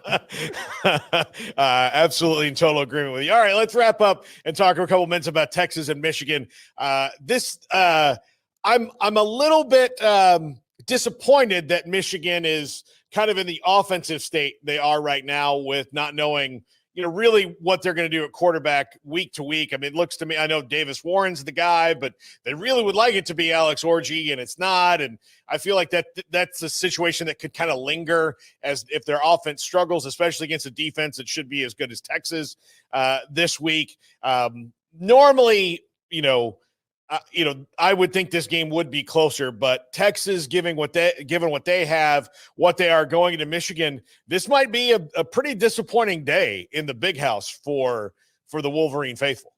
I think it will be. I think Texas wins this game by double digits. I would be really worried if I'm a Michigan fan about this offense, because the quarterbacks, that's going to be the most popular topic of discussion all week. It's a very unsettled quarterback situation. We see Alex Orji get into the game. He ends up playing 9 snaps. Jerome Moore says that he's going to be able to have an expanded role and he's going to play more. But the problem to me isn't just that. Donovan Edwards, the guy that was on the cover of College Football 25, 11 rushes for 27 yards in this game. That's not great. And if you tell me, the offense was really basic, they just tried to keep things simple, it's against Fresno State, and you're at home with 8 months of buildup, season opening game, and Donovan Edwards finally healthy, apparently. And to have that kind of showing, it made me think this Michigan team is going to struggle to find an offensive identity. And go back to last year, week 2, Texas going on the road, facing a top 10 team, certain top 10 team that's trying to find an offensive identity, trying to figure out what it has, the quarterback situation. And what happens? That team struggled. That team was Alabama, and we saw Jalen Milroe throw multiple interceptions in that game, and then he gets benched, whatever you want to call it. Alabama was figuring out its quarterback position the week after against USF. But Texas was able to expose an inexperienced offense and did so in their house. And I think in the Big House, we see a repeat of that. I think Pete Kwiatkowski, who I always struggle to be able to pronounce his last name, I just call him PK. I think he's one of the better defensive coordinators in the country. And I think even without Sweat and Murphy up front, they have so much experience on the back end. And this Texas secondary, I think they're going to force multiple turnovers when Michigan's going to be in some of those obvious passing situations. I think that's the biggest mismatch in this game. And in Michigan offense that just doesn't have that identity established with all of that turnover, I think they really struggle. And it's Texas flexing a bit defensively. That's going to be the difference in this one. And the Longhorns win on the road, double-digit week 2 victory again. Yeah, they historically, and we know this from Big 12 country. When things turn around for the Longhorns, like whenever it is, like when they come out of the dark times, not only do they come out of the dark times, but the things that should knock them back are kind of classically not as strong. Alabama last year could have, normally that's a team that we're feeling good about ourselves in Austin. Like, no, you're not here. You go and win in Tuscaloosa. Same thing this year in Michigan, defending national champions. And here comes Texas, and Michigan, pretty much that whole team is gone from a year ago. So they, sometimes you better be lucky than good, and they are now both. Yeah, I mean, the timing of this worked out so well for Texas. The timing of their year 1 schedule in the SEC as a whole just couldn't have worked out better. I mean, Texas in SEC play will face 2 teams in the SEC that won 8 games last year. Meanwhile, poor Oklahoma is sitting over there with an SEC schedule that's got 6 opponents in the SEC that won at least 9 games last year. I mean, it's night and day what these 2 teams have to deal with year 1 in the SEC. And I'm not saying that it's some conspiracy theory and trying to do right by Texas. It just worked out that way. And it worked out extremely well. If you're going to win a national championship in the 12-team playoff era, you're going to look back and say, we got lucky at certain points. And some of that is going to be injury luck, which I would argue to this point, Texas has been really unlucky with the injury luck, with having the 2 injuries in the backfield And I do kind of question if that's going to limit them with their national championship odds, because I thought CJ Baxter was going to lead the SEC in rushing this year. So I was devastated to see him go down. But, you do need to catch breaks like this. And maybe this is the type of break for Texas where it's a win against Michigan that all of a sudden, like, it makes their schedule, their strength of schedule even better. Maybe it allows them to get away with 9-3 to be able to get into the playoff or something like that. I think they'll be better than 9-3, but the timing of this matchup, it just couldn't have set up better for Texas. And I think that the Longhorns are able to look like the more experienced team in Ann Arbor. Connor, thank you so much. Appreciate it, guys. If you've not read Saturday Down South and gone and follow them on Twitter and go to the website, you are missing out on some of the best college football coverage that there is. Plus, they just have a blast doing it, which this is fun. It's supposed to be fun. I feel bad for poor Ross Dellinger most days because he is one of the most fun dudes I know, but like his now lot in life is reading about writing about the NCAA and how it's collapsing. But you guys really do have fun in all that stuff, and love having you on, and we'll talk again in a couple weeks. Sounds good. Really appreciate the kind words, man. Yeah. Connor O'Gara with us here from Saturday Down South. He'll be back with us in a couple weeks. This is 365 Sports. I did it again. I won a bid with TexasBeefHouse.com through what they use, the company they use, bidonbeef.com. So they're having another auction in a couple of weeks that will be a steak auction on September 18th and 19th. They had an auction these last couple of days, Wednesday and Thursday. Remember, they closed out the month of August with an auction. So I went online and I was like, what do we have here today? And sure enough, Angus roast. It's getting to that time of the year where I want to cook a roast or maybe stew or something. So I went online to TexasBeefHouse.com, bidonbeef.com, and I put a bid in for $11 a pound. And guess what? I won it. 10.25 pounds, Angus roast, lot number 16, cost me $112.75. But this is a Angus roast. This is going to be a phenomenal meal, and I can't wait to cook it. Aaron Duvall, Samantha Duvall, Tyler Duvall, and the Duvall family at TexasBeefHouse.com, just outside of Tyler, and they are doing these live auctions. They have changed the face of how people buy their product beef. You name the price of what you want to buy, what you want to pay, that's what you buy. You buy it, you don't want it, you don't buy it. You get in there, TexasBeefHouse.com. Next auction, September 18th and 19th at TexasBeefHouse.com. At Genco, our goal is to build long-lasting relationships while providing complete financial solutions for each step of life's journey. Our members enjoy fewer fees, lower rates on loans of all types, and higher yields on a wide variety of savings options. That's just a small part of the credit union difference. Visit Genco online, on Facebook, or come by one of our 5 locations today. Apply online for membership. Genco FCU, NCUA Equal Housing Lender. My money, my future, my credit union. Genco.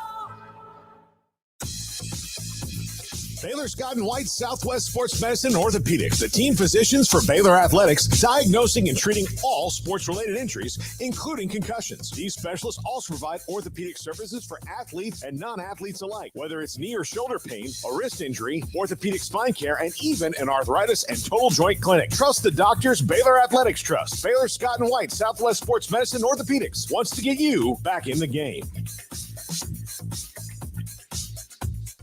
Ready to take your business to the next level? Carrion Solutions has got you covered. We deliver world-class IT consulting, including Quest On Demand and Migration Manager, M365 and Exchange migrations, Active Directory assessments, security hardening, and Windows Server upgrades. Our experts specialize in consulting, monitoring, support, and managed IT services. We promise vision, professionalism, and unbeatable value. Satisfaction guaranteed. If you're not happy, we make it right. Remember the name Carrion Solutions. For more info, email sales@carrionsolutions.com or visit carrionsolutions.com. That's CARRION solutions.com. Carrion Solutions IT success guaranteed.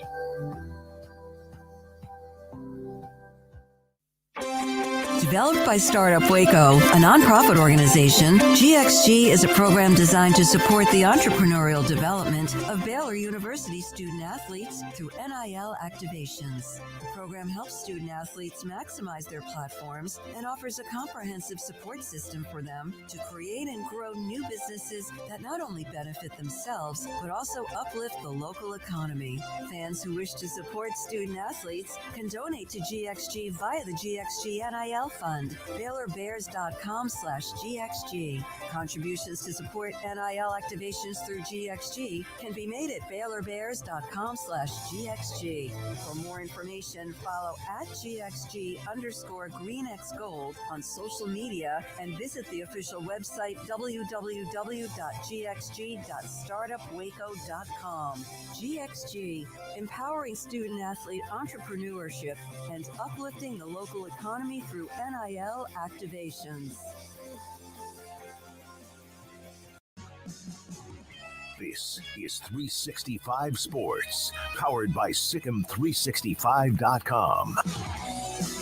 The 4 o'clock hour is sponsored by Boozer's Jewelers, the wedding ring store, specializing in custom jewelry and repair, all in-house. Now here's David Smoke, Paul Catalina, and Craig Smoke. Well, again, smoke-free Fridays. We're like an airplane post-1995. Completely smoke-free.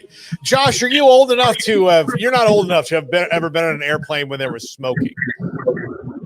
Paul does not want to smoke. No, I'll see them actually here in about an hour and a half. I'm back, Josh, for one night only. I'm back in the game doing high school football tonight. So, well, I'm on the road right now, so that makes two of us. Yeah, but I do remember Garrett was probably not on an airplane when there was smoking when you were young. No, there was. I wasn't on the airplanes, but I do remember the restaurant very well. Yeah, I remember being like a 6-year-old kid, and like the captain has turned off the non-smoking sign, and people are like, "Oh, good, no better place to smoke than up here in the air, riding on jet fuel." I can't imagine that. I really cannot imagine that. It was terrible. It was absolutely terrible. All right, Josh, let's dive into it. Big 12 this week. Nebraska, Colorado, which is an old Big 12 rivalry that is now a cross-conference rivalry. And each team has left. One team came back. And in the new era, Colorado won the first game back in this little swing last year when they were still a Pac-12 team. What do you think happens in this game tomorrow? Can we start off by acknowledging it's the best scheduled game in America? Yes. I mean, because it does not matter outside of September. It doesn't. Like, it means nothing outside of this month. But this month, it's like Nebraska, Deion Sanders, Colorado, fire me up, night game. And then it's like we're both 4-7, like at the end of the year. So I love that part of it. I'm curious, like, does Nebraska have good corners? Because as bad as the Colorado defense is, as small as they looked last week, you still have to cover Jimmy Horn and Travis Hunter. And like, this is one of those games where, look, like I would almost take my chances with a second string corner as opposed to Travis Hunter, because I don't want to tire him out already.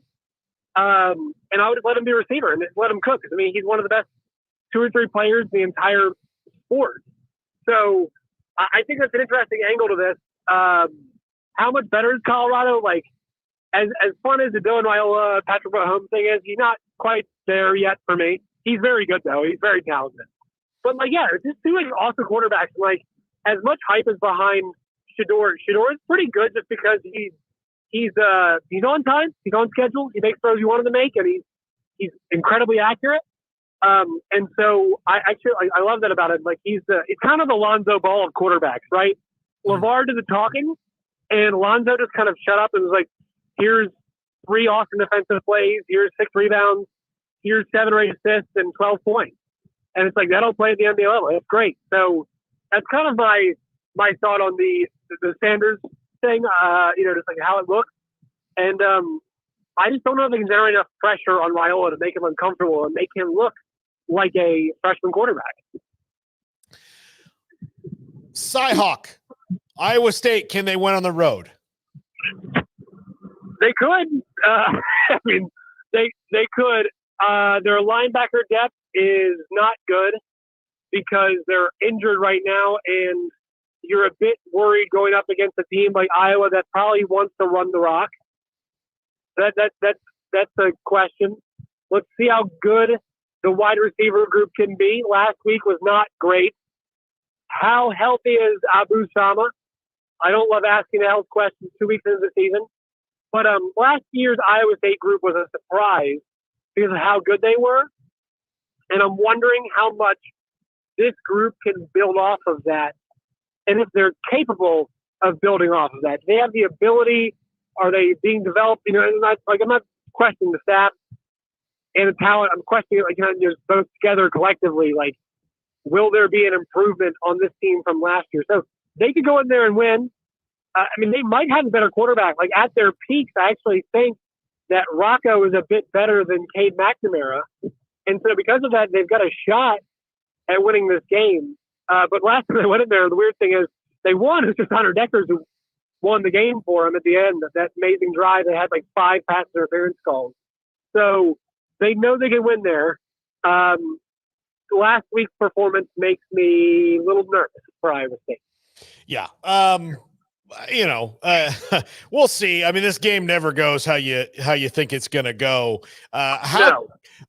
What's your gauge on Texas Tech right now? Well, Paul, I've said this to you. I will keep saying it again. I keep asking for it. They keep not giving it to me. I'll take you seriously if you can play some kind of competent defense. Last week does not meet the threshold. So I'm not saying that, crap on them. They can't win on the road, whatever. But think about it. Their games are all going to be close if they can't, or it might not be close in the other direction if they can't stop anybody. And that's the big question for them is, can they stop someone? Because Zach Hitley's understood it now. Last week you saw it. They can put up a lot of points. They can throw it around while running the football. Taj Brooks had a great game last week, and he had a lot of great games last year once they started pounding the rock. But the defense is what it comes down to. So they could win tomorrow's game 42-41, but we'd still be asking the same question that we were asking previous to last week. And so that's what I'm curious about is, does their defense look better on the road than it did last week at home against inferior competition? Which team has a better chance of getting upset? Utah at home against Baylor or Kansas on the road against Illinois? Kansas on the road against Illinois. Was not overly impressed with Baylor last week. The good news for Baylor is they played this game last year. They played them pretty close. Cam Rising did not play. Whole different deal for Baylor, different offensive coordinator with now they've got Jake Spavital, and obviously DeQuan Finn was hit or miss last week, as I'm sure you all have talked about.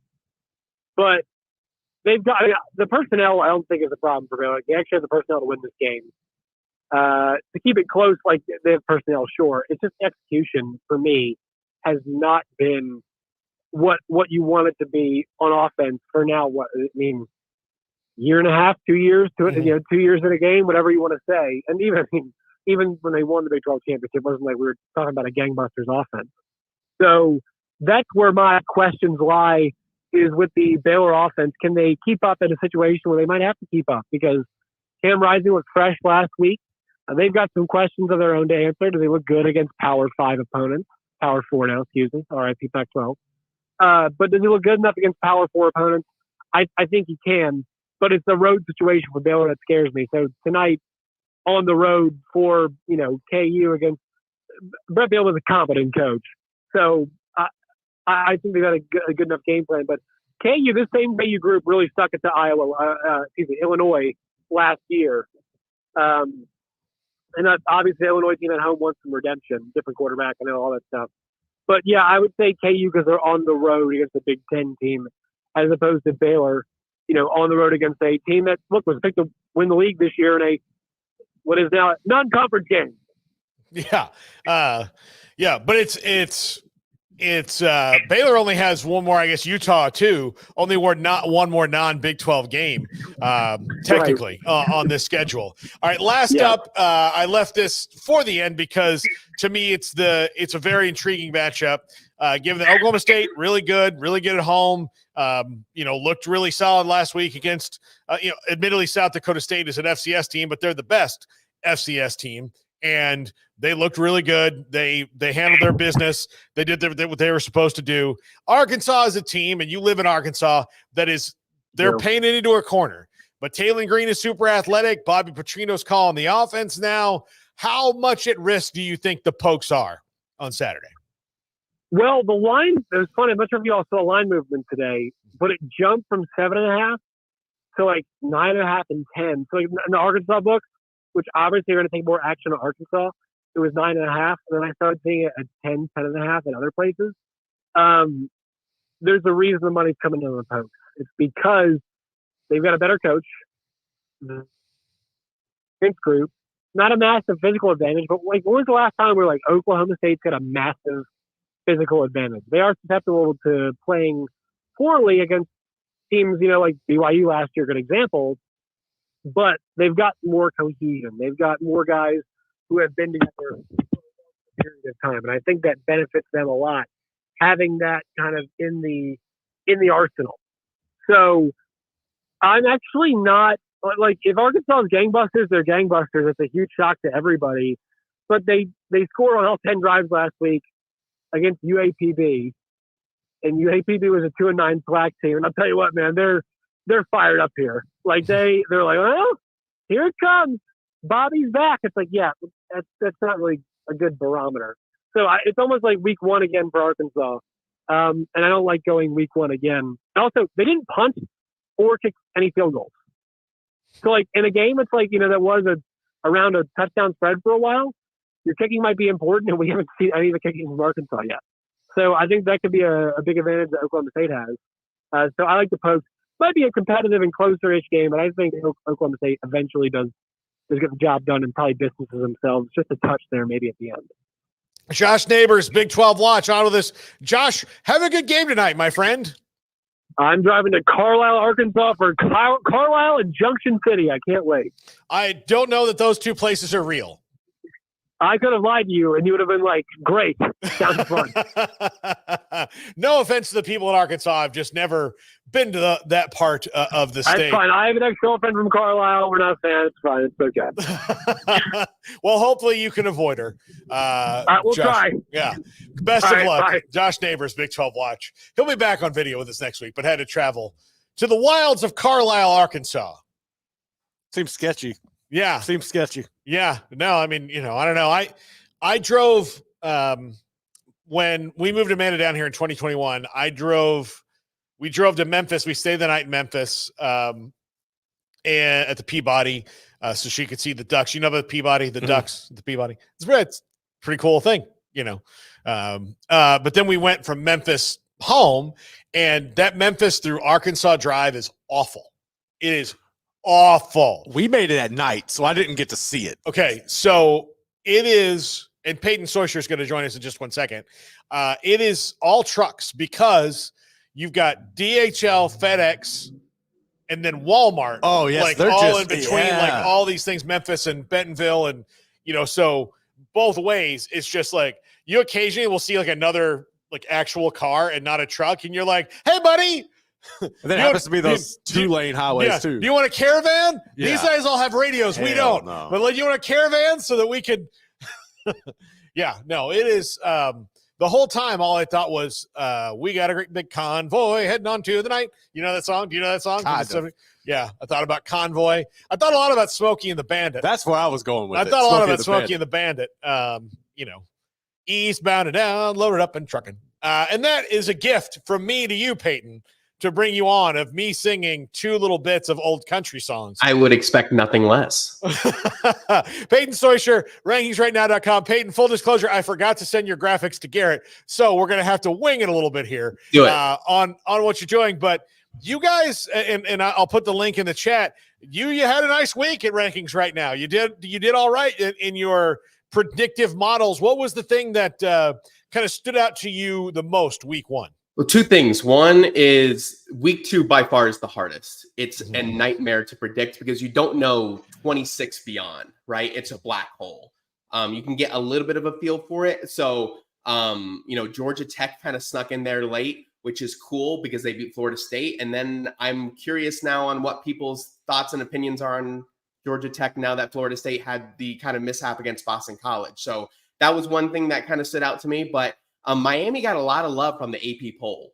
That was our big miss. Our AP poll or our predictive model, I think, had them maybe in the 16, 17, 18 range, and they were higher than that. And that was what really screwed up our algorithm. That was the big miss. So Cam Ward is looking really nice down there. And I think a lot of people are feeling into that. So we'll see in the future if they're going to get as much love in the future with how Florida also turns out, and see how kind of that all feels out. But those were the two things that kind of stood out to me.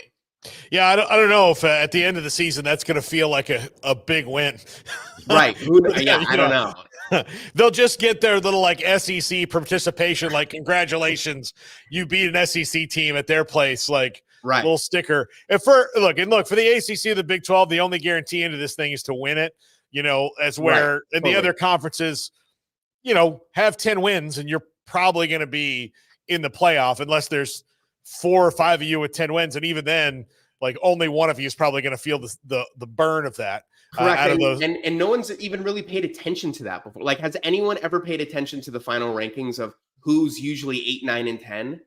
No one's ever looked. I mean, I don't think I look at rankings all day long. It's an unhealthy obsession. And I still don't think I've looked at those rankings at last year's. Like, it will be very interesting on how that changes this year. One of the things that you guys do is you have the projected scores for the week. How close did you get on those last week?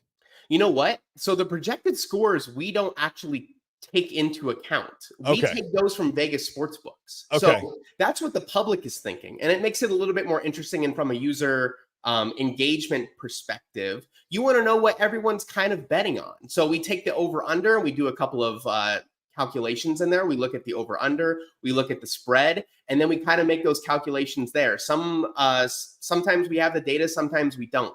But for the most part, we kind of take all of that into account, and then we really let that kind of be the guiding factor going into the game. Once the game starts, we let that score dictate it the rest of the way and kind of give it that right now feel. What are your biggest swing games this week that you think will affect things? Obviously, Texas and Michigan is the big one. One of the fun things that when I was playing around with it this morning, was if Texas can really give it to Michigan and Georgia does not impress against Tennessee Tech, it's showing that Texas is going to be the number 1 seed at the end of the week, which I think that it's reasonable. If Georgia can really put the beating down on Tennessee Tech and show them that what we saw last week with Oregon and with Michigan on schools that probably shouldn't have been competing with them late. Oregon slipped a couple slots because they weren't impressive against Idaho. So I think if they really can show, hey, with a school that should not be on the same field as us, to be honest, if we can put them away early and let everyone know that we're someone who should not be dealt with lightly, they're going to stay at that number 1 seed. But that's the big one right now. If Texas loses at Michigan, we have Texas falling down to 11 and Michigan climbing up to 6. So that's the big swing one right there. And then you have NC State and who are they playing again? Tennessee. Right now, what's interesting about that one is Tennessee is not projected to move if they win. And that's because everyone else above them are playing just layover teams, it seems like. LSU's playing Nichols. Like, I had to search up where Nichols was. I'd never heard of it before. Also in Louisiana. Are they? Yeah. Like, I had a friend said, I think they're in Massachusetts. Like, it's such a crazy matchup, right? So we have that situation where if Tennessee wins, they're not going to move. NC State falls out of the top 25. If NC State wins, then I think they get brought up to about 17, and our model has Tennessee falling out of the top 25. They fall out to about 29. So they'll receive a couple of AP votes, but I don't think they're in the top 25. That's at least what the model is. And as I kind of mentioned, week 2 projections are the hardest. The next hardest is week 3. Once we start to get week 4, week 5, we have like real substantial data that we can start to back on, and things can start to look fishy. That one looks a little bit fishy to me. I expect them to be probably in that 20 to 25 range, but who knows? They might drop out completely. All right, I'm going to give you guys some fun facts on Nichols State. Please. It is part of the University of Louisiana system. Not only is it in Louisiana, Peyton, and I had to verify this. I thought it was. It's in the most Louisiana place in Louisiana. It's in Thibodaux, which is deep Louisiana. Like that is there is a less than 20% chance that you will walk into a restaurant in Thibodaux, Louisiana, and understand everything the waitress says to you. Like it's that kind of Louisiana. Also, a 98% acceptance rate and a 46% graduation rate. So that's a gap they've got to fill there. So they'll let you in knowing there's a 50-50 shot. You're not going to make it.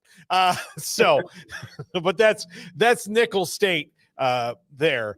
Oklahoma State and Arkansas is one of my favorite games of the week, projected with 36-26 from the Vegas odds. That one obviously will do more damage to Oklahoma State than it would benefit Arkansas, wouldn't it?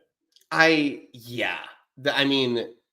don't have Oklahoma State moving in the rankings after this week either. Same thing.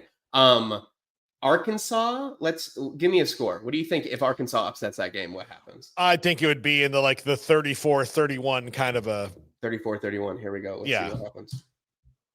So I'm just going to rankings right now. I'm going to the what if simulator. I'm adjusting the score, and just like that, I get the feedback.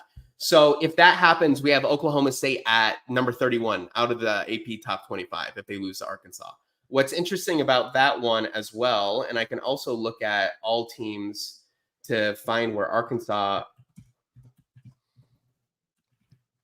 climbs up to 28. So they are right on that edge too. So yeah, Arkansas has a lot more to gain than where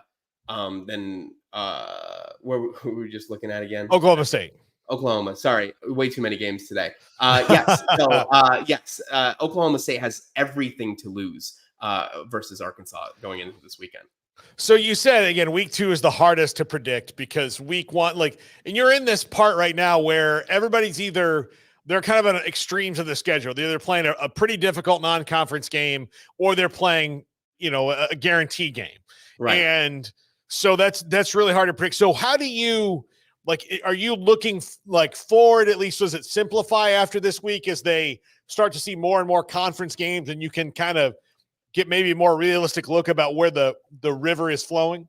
Yes, and our algorithm takes into account that conference games are an effective way of measuring these predictions. So when you start to get into that conference setup, you can't run anymore. These big teams can't play nickels. You can't do it. You're going to have to play some SEC school. So it's legitimate. We know who should be playing who.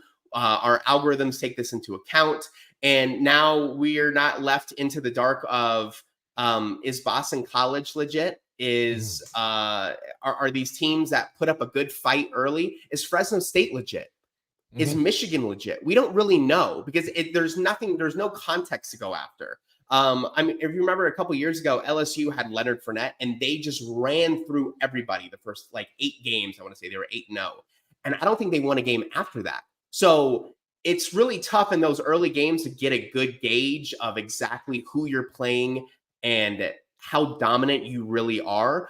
As we start to get to 4 and 5, we start to understand a little bit more of who the AP poll is actually taking a little bit more seriously by the way they move teams inside and out of their rankings. So that also helps a lot. And, our model is completely based off of this model, by the way, this model that's looking at the AP poll. We have another one that's kind of sitting off in the corner right now that predicts the College Football Selection Committee. And it makes very early predictions on that are hilarious to look at. No one would ever believe it. But, it starts to gain momentum and a little bit of traction as you start to as we start to get into those later weeks. We get a little bit more feel of, okay, now we know when this team is playing this team, that's a real movement that we're expecting to happen because they both solidified their place in the college football rankings across the spectrum, not even in the top 25. I can't wait to see the college football playoff predictor one when you roll that one out. I'm curious because that one takes into account a lot more of unpredictable factors. Like you don't know, like we don't know each year, especially now with 12. We don't know what the kind of nonsense excuse for someone who's left out is, right? Because you don't know that. So, sometimes it's travel time or, there's all these like metrics that they throw out like, well, these teams had the exact same record and a pretty similar sense of strength of schedule. It's, within the margin of error, so to speak. But this team had 2 offensive linemen injured and this team didn't. And you're like, well, I can't, like, how do you mathematically insert information like that? I'll let you know when I figure it out. Yeah, like, it's just too much information to try and track. Like, you could go into the injury reserves. You could try and figure out who's the next person that's going to be filling in and where was their recruit. But at the end of the day, it's human eyeballs that are watching this, right? We can try and extract as much as we can, but it's human eyeballs that can make a pretty quick assumption of like, do they have it or do they not? So if they're still semi-competitive, and really what I think we as fans really do is we really grasp onto those superstar players, and that's why the Florida State one hurt so bad last year is because it was their superstar, right? You could have a left guard that goes out, you could have your second best wide receiver pull a hammy. You should still be okay. When you have the really core guy and you can visually see, oh my gosh, this is falling apart without some offensive line analyst on Twitter diving into how this person's footwork is so much better than the replacement because it's hurt. Like, it's just a feel for it. So we don't have anything right now that really steps in and fills that gap. What we're just trying to do is say, typically when you see this score at this weekend at point in time with 2 teams with these records in these conferences going head to head, this is what will actually change the trajectory of how people's opinions of those rankings count. By the way, if you want to have fun for 3 seconds, I just pulled up the college football committee's rankings for week 3. So what's fun about this is no one can vet me on this. There's no one that's going to come out, but it looks pretty legit going into the next week. So week 3 projected rankings, which is the funny thing about rankings right now, because we're projecting week 3 and we haven't even started week 2. The projected week 3 rankings, if everything goes according to plan, which it never does, Texas 1, Georgia 2, Ohio State 3, Bama 4, Ole Miss 5, Notre Dame 6, Oregon 7, Penn State 8. So not too much different than what you see right now. But what's really interesting that I'm looking at right now is Georgia Tech is at 34. They do not think that they do not think it's all made up right now. But Georgia Tech is not sitting in that top 25. They do not respect that Florida State win at the current moment. It looks like they're going to have to prove themselves a little bit more. The Skynet Council, the committee that he's got going there, doesn't think so. But I mean, look, this is the best you can, because last year it came down to we're not leaving the SEC out. Like, that's what it came down to, and Jordan Travis. But like the thing they told everybody was Jordan Travis, because that was the thing they could kind of anchor around. Hold on to it, yes. Yeah, as opposed to, are we really going to do this without the SEC? And that was the reason. Greg Sankey I feel like he just sent them all a text and said no. Well, there you go. That's what you know. That's what you know. Peyton Sawyer with us here. Rankings right now. Go to the website, create an account. You can this is one of those things that is it's a great time waster. For sure. Oh, for sure. And it's, you can go into 100 different what if simulations. You can do it. It's fantastic. Rankingsrightnow.com. Peyton Sawyer with us, and he'll be with us throughout the season. Peyton, thank you so much. I'll talk to you again soon, buddy. Thanks for having me. See you again. All right. When we come back, let's talk odds. Let's talk Vegas. Let's do numbers. This is a math heavy hour here. Josh Neighbors, big on the math. Peyton is the king of the math. And then Now, coming up next, our new friend, brand new friend, Eric Abrams of Action Network. You're going to love this. If you're a gambler, you're going to love this. He's got numbers on top of numbers on top of numbers. 4 o'clock might be our numbers hour going forward. If I can get Eric on pretty regularly, he was awesome. Wait till you hear it. Then after that, we're going to have Kenneth Davis, Big Ten Country, and then Amanda Christovich, Front Office Sports, and then the top 5. That's all coming up. This is 365 Sports. How about this for Alan Samuels, Dodge Chrysler Jeep Ram Fiat Loop 340 east of 84 in Waco? How about CEO and General Manager Ted Teague and his great staff helping you with this one? A 2024 Jeep Wrangler 4xe up to 49 miles per gallon, 370 miles of estimated total driving range, 7,500 instant tax credit that can be used as a discount when you lease. How about the Rubicon 4xe lease only $3,000 up front and $589 per month? By the way, the lease due at the signing, and then the Grand Cherokee 4xe lease only $3,000 up front, $589 per month. It's football season. Looking for the ultimate tailgate ride truck with all the new compartments and what a pickup truck can do, and of course, the Ram trucks at Alan Samuels, Dodge, Chrysler, Jeep, Ram, Fiat. They have hundreds of cars, hundreds of both new and pre-owned cars, trucks, SUVs. Alan Samuels, Dodge, Chrysler, Jeep, Ram, Fiat, Loop 340 east of 84 in Waco. Get ready, Baylor fans. The ultimate game weekend experience awaits you at the Baylor Club. Kick off your weekend with our Friday night live pep rally. With live entertainment and special appearances from the Baylor Spirit Squad, it's the perfect way to start your game weekend with a roar. On Saturdays, don't miss our Knox Hall tailgate. Enjoy delicious food, ice-cold drinks, and great company as you gear up for the big game. And after the weekend's excitement, wrap it all up with our famous Bear brunches on Sundays. Don't wait. Make your game weekends legendary with the Baylor Club membership today.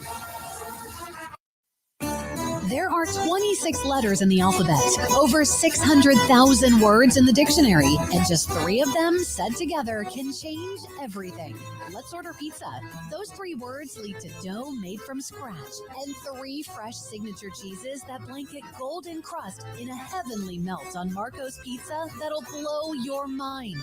So visit marcos.com to order and stop by Marco's Pizza in Belmead, China Spring, Woodway, and in Robinson. Marco's. Pizza lovers get it. With so many companies and policies out there, it gets so confusing shopping for insurance, and I never know if I'm getting the policy that's right for me. Luckily, I met the team at the Niche Group Insurance Agency. With the Niche Group, you can go to one company and get access to coverage options from many insurance carriers, and you get to speak to a real person about your specific coverage needs. With the Niche Group, I know I'm getting the right coverage at the right price. If you need insurance, talk to the experts at the Niche Group at 1-800-258-8302. This is 365 Sports. The Sikkim 365 app is brought to you by Alan Samuels Dodge, Chrysler, Jeep, Ram, Fiat. Come by, let's be friends. Welcome back, 365 Sports. Evan Abrams from the Action Network. And we have Brett McMurphy on from Action Network all the time. Love it. Now we've got Evan on. And Evan, first of all, let's talk about the new things that you're doing over there at Action Network and the columns that you've written, like sure. And the different things, because it's very diverse. Your work is got a lot of different things to it. So I read it all. I'm on Action Network every day. Thrilled to have you on the show. So just kind of tell the people everything that you've got going on and where they can find your stuff. Yeah, sure. So Evan Abrams, I've been at the Action Network since 2018, about when it was founded. I do pretty much all the sports. I'm the director of research at the company, but I've worn a lot of different hats, been there a little while. So you could just find my work by searching my name on Google. I have an author page, has all my videos, has all my podcasts. I do 2 or 3 NFL podcasts a week, and I do a bunch of articles basically looking at profitable betting systems, betting notes, betting trends, betting information, kind of things that let's say most people don't think about, or some interesting topics from either our Action Labs data, which goes about 20, 25 years back in terms of like total lines, and some of my personal databases. Like, for example, in the NFL, I've got every backup quarterback in the last 20 years and kind of how they've performed, certain fun things like that. So Evan Abrams, you can find my stuff there. All right. I can't wait to go look into the deep performances of Anthony Wright, former. No. It's all the numbers there. That was the first one that popped to my head. Josh, like that should be the Josh Johnson section right there. Yeah, of course. The Josh Johnson section. Okay, let's start off with talking about the ACC alphas in Florida State and with Clemson. And how they have both started off so poorly. There's a lot of noise outside both the programs about stuff that the players can't control. But clearly, I do think that at least in Tallahassee, they're hearing it. That I know because, full disclosure, I'm an alum, so I get the newsletters. But they both started off really badly. Clemson, thankfully for Clemson, they've only played one game against the best team in the country, but even still, it looked bad. What is your thought on their future for this year? Are these two teams maybe not obviously out of contention in the ACC? Florida State's 0-2 in the conference already, so they need help. They need to win them all and get some help on the way out. But are they kind of out of contention in your mind right now for the playoff? So let's talk about the odds for the conference and kind of work backwards to what happened over the weekend. At the moment, the ACC odds have Miami at the top, followed by Clemson and Louisville, and then SMU and NC State. Florida State entered the year at 3-1 as the favorites to win the conference. They are now 50-1. Now, I don't think that's actually possible, but I think it's worth noting that their schedule going forward isn't the easiest. They still have more bumps in the road. And you know, some of these games early in the year showed optimism when there wasn't there. So I don't necessarily think Florida State, even at 50-1, is something you should be looking at. I think Clemson is more interesting. Me and the Action Network and other people kind of liked Clemson in the preseason to maybe win the conference, possibly even make the playoff. Now, that opening game against Georgia was going to be what it was going to be. But at 3-1, you know, I think there is value there considering what the number opened at and kind of where we are now. Let's just talk about Florida State for a second, because really what they put themselves through their first two games kind of made some history. So double-digit favorites in the season so far are 89-3 straight up. Now, that is teams favored by 10 points or more. Florida State already has two of those three losses, which every other team kind of on one track. Florida State needs to get back on the track. Just some unbelievable history in terms of that. And then you kind of look at this. Losing both their openers as double-digit favorites only happened now 3 times in the last 40 years and hasn't happened since Baylor in 2017. And if you even think about preseason expectations a little bit more, their win total was 9.5. They've got to now go undefeated to go over. So things have definitely started on one side, and I think they're going to obviously win some games, but I'm not sure they're going to get to where they need to go. And think of it like this. Just look at the conference. Conference already has 5 losses with FSU's 2, Virginia Tech, Stanford, Clemson, and their 3 losses as a favorite is the most of any conference in line game so far. So things just not starting out on the right foot, but plenty of seasons to go. Yeah, absolutely. It's gonna be wild. All right, before we get into some of like more of the game stuff, I want to talk to you about Billy Napier as well, because this, like, if Samford beats Florida this week, he might as well pack it. Like, he might as well just walk from the field at Ben Hill Griffin to his office at Ben Hill Griffin and have somebody go get him some boxes at a liquor store because it's done. But he is in a lot of trouble, and I don't see them with it. Like, Florida State's schedule is tough. The Gators' schedule is the definition of tough. It's hellacious. It's ridiculous. It's even though as a Florida State alum, I enjoy watching them get tortured. And maybe not this much. Like, this is like where you'd be like, okay, look, I was in for them getting beaten, but this is cruel and unusual.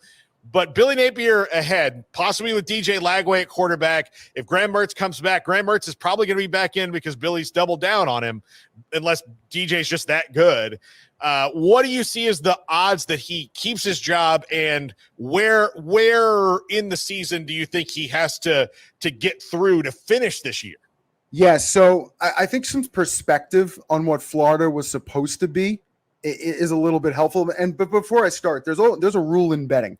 You're supposed to win games where you're a double-digit favorite, but you're also definitely not supposed to lose games where there is no line on the game right now, and there won't be till closer to game time because of your opponent. So really, Napier and Florida absolutely have to win this game this week against Samford. We get that. We understand it. But think about their win total for a second. It was 4.5 entering the season, the lowest since at least 2005. We don't even really have data for the last time in terms of win totals it was this low. So the way it started shouldn't have been a super surprise. I mean, think about it. They were 250 to 1 to win it all entering the year. They were just 50 to 1 like 3 or 4 years ago. So where they've gone, I think expectations kind of what they are. Now, in terms of the quarterbacks, I don't think we really saw anything out of either of them that looked great, right? 122 yards, 2 interceptions. It just nothing looked great against Miami. The score should have been a lot worse. But if you think of Napier in general, 3-8 against the spread as a favorite. When he's supposed to win the games, he's either losing them or it's extremely close. And then you think about, okay, last 20 years, 7 Florida head coaches. Only Muschamp is worse against the spread. So he's not covering when he should either. And you talked about the strength of schedule. The hardest strength of schedule of any team in the country in terms of opponent rank. Their opponent average rank of all the games is 30, if you think about that, which is almost insane. And the top four hardest are also obviously in the SEC, but Florida still has to go way through the gauntlet. So in my opinion, they're going to give him a little time. You assume he wins this week, and you assume at some point they get close to that 4 or 5 win zone. If they finish with 2 wins, I think he probably gets ousted, but I think there are some expectation levels here. And as a bettor, to be honest with you, I kind of hope the games get a little, I hope Samford is a little tight because I think it creates some value. There's going to be some wild numbers with Florida going forward if they don't look better. So, there might be some value there. Yeah. It's a very tense situation in the swamp right now. Yeah. And their fans don't care how hard the schedule is. Like oh, well, you know what? We're in the SEC. We pound our chest about it, so let's be about it. I think that's the general attitude of the fans. This week, Michigan and Texas. I wish this was last year's Michigan versus this year's Texas or last year, like that the rosters, because it would have been a much better game in my estimation. I feel like Texas can win by 2 scores. What do the odds say? Yeah, this is actually super fascinating, and only for one reason. It actually moved pretty hard this morning. So this is the most ticketed game of any game this weekend in college football. It's getting the most tickets from bettors. Everybody wants a little bit of action here. So for the game to move from Texas -7.5 down to the 7, which it currently sits, definitely took a little bit of a push. Texas is getting basically all the public money with all the public bets with the money about even. So that is kind of what brought the line back to 7. I would be shocked for it to go below that 7 mark and leave the books a little bit exposed. But in terms of the line itself, there is some big history here because, how many times does Michigan close at 7.5 in the Big House? So it's the biggest underdog in any game since 22 against Ohio State. It's also the biggest underdog in terms of home since 2019. So been a while for the Wolverines. And then you think about this. Michigan's only closed as a 7-point home underdog just 5 times since 2000.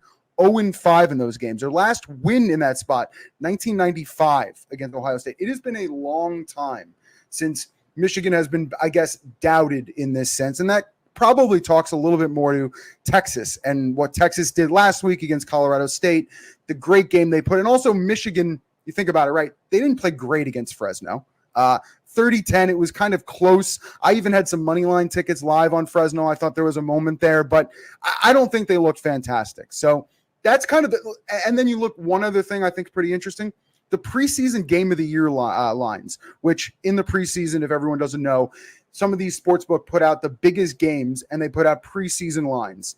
So we get to kind of see, okay, once the line comes out a week or so before the game, what it is compared to that. This was Pick'em. Mm-hmm. So this was Pick'em, and it was only a month ago when one game's been played. So I do kind of feel like Michigan has a little value. I took them at 7.5. Obviously under 7, I don't see anything there. Is Texas supposed to win the game? Of course. Do bettors think Texas are going to win and cover? They do. But I kind of like Michigan's defense. I think, and their run game. I think they're going to try to keep this close. And I'm a numbers guy. So when I see 7.5, I always see a situation where what's the possibility? So I like that number, and I think they could keep it close. All right, let's go through some of these big games of the week. Sure. Now, because there's some very interesting ones. We'll stay in the Big Ten and I guess the former Big 12 since Texas is out. But Colorado, Nebraska, completely contrasting styles, finesse versus power. This is in Nebraska. This game should be pretty close. You get the Matt Rule year 2 bump. What are your thoughts on this? So just looking at the line in general, last night Nebraska was 7.5. It is now down to 6.5, which to me, a massive move, big move, especially when you talk about the total moving down. It was 60.5, now 55.5. I want to bet Colorado. When you talk about these numbers and this size of a number, you talk about what Deion Sanders has brought to the table. So they've been together now 13 games. In 5 of those games, they've been favorites, and in 8, they've been underdogs. As a favorite, they're 4-1 straight up, and as underdogs, they're 1-7. It hasn't been good. And that only win came against TCU when we all thought everything was going to be roses. But I personally kind of like this number. I think they're extremely talented. And again, we talk about that Michigan-Texas line. We'll talk about this Colorado-Nebraska line. I like the half at 7.5. Now down to 6.5. I kind of want to wait and see. Now, the thing I think of is live betting is going to be tilted towards Colorado. Everyone knows the team. Everyone wants to bet on the team. Everyone wants to jump on the wagon, especially if the game's close.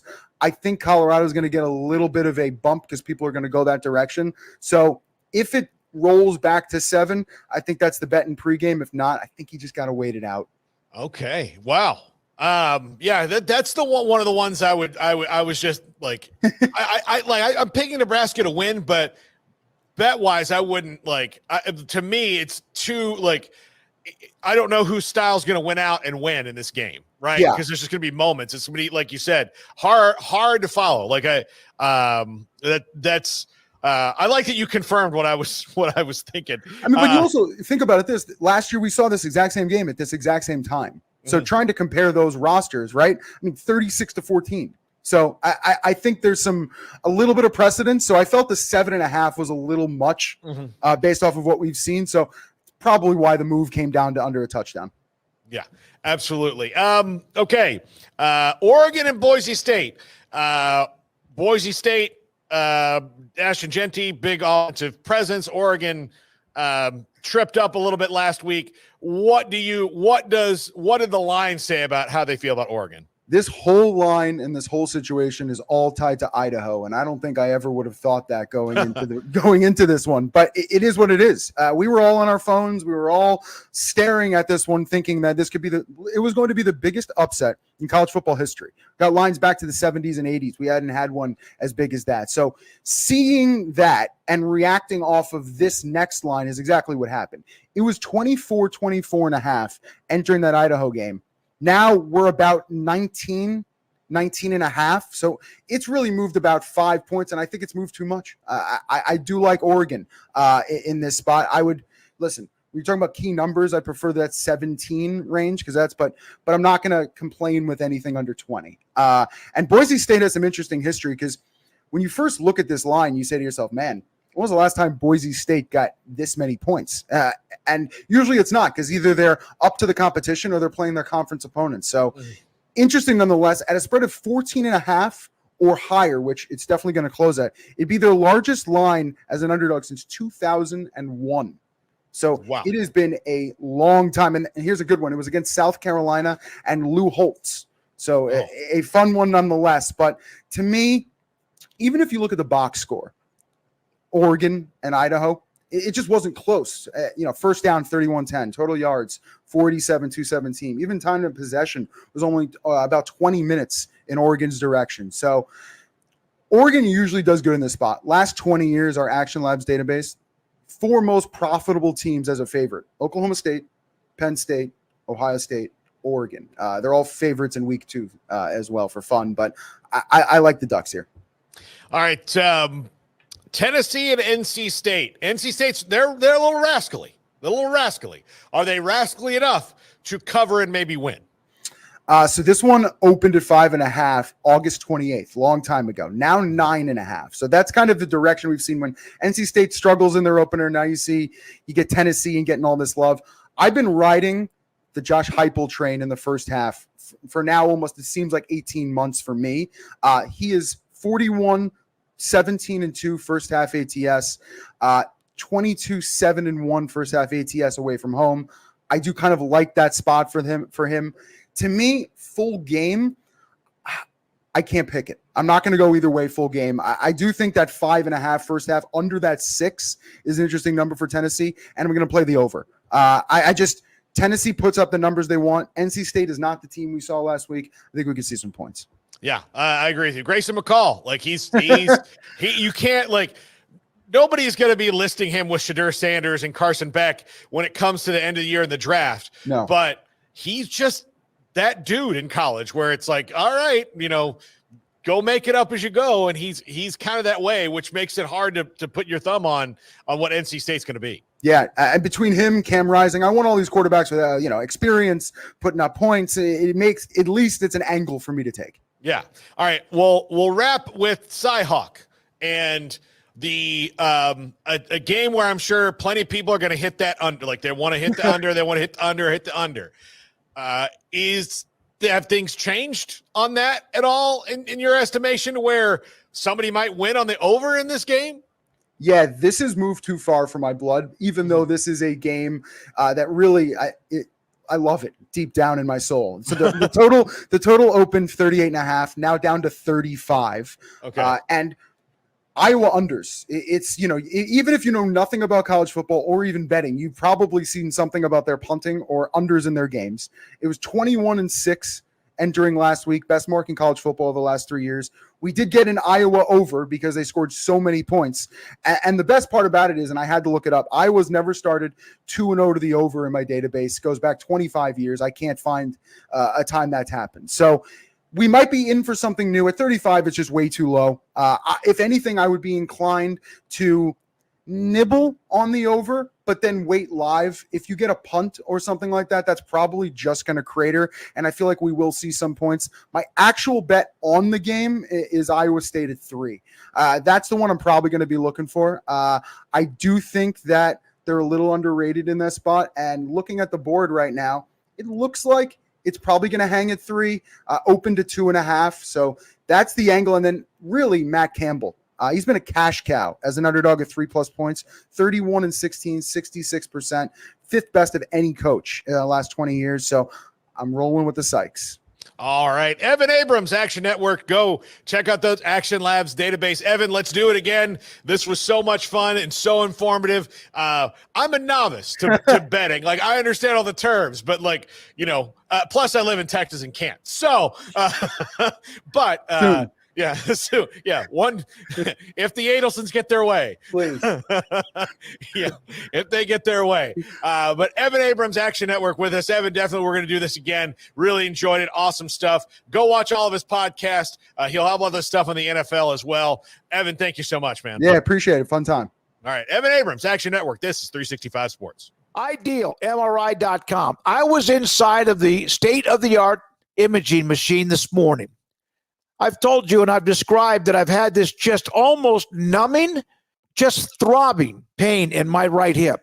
I've had an injection in my lower back. I've had it looked at. And then finally I just said, okay, enough is enough because it's just bothering me. And so Ideal MRI, I set up my appointment. I contacted Dr. Ackley. He contacted Ideal MRI. They contacted me. And in less than a week, I'm inside their state-of-the-art imaging machine. And I will get results back at some point, sometime tonight. And Dr. Ackley and Dr. Maxey, one of the partners and owners of Ideal MRI, and I will also know what they see. What is the problem? What's the next step? Is it arthritis? Is there something structural? Is it something in my lower back creating the problem with my hip? Or is it just my hip? But at least if I know that, I can get something done. Thank you to Ideal MRI. Never more than $497 or less. Ideal MRI in the Central Texas marketplace off I-35 in the southern part of Waco. Baylor alumni are more than 160,000 strong. When we all join hands to support our university, we don't just move the needle, we move mountains. Working together, we create life-changing opportunities for students on the field, in the classroom, in the laboratory, and in life for generations to come. So get connected, get involved. Learn how at baylor.edu/alumni.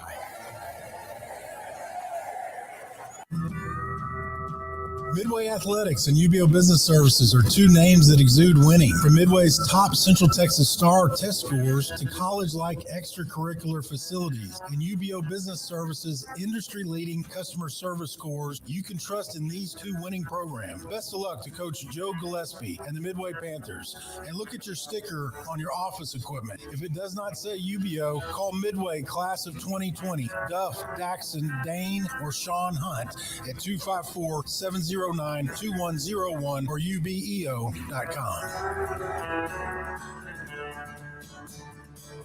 Our good friend Brad Boozer, Boozer's Jewelers here at 365 Sports. Now, Brad, people who watch and listen to our show know I'm a double-time customer for you, engagement ring and wedding band, and you guys do that great, but that's not all you do at Boozer's Jewelers. Absolutely. And I always like to say, it's a new year. It's a great way to start the year out.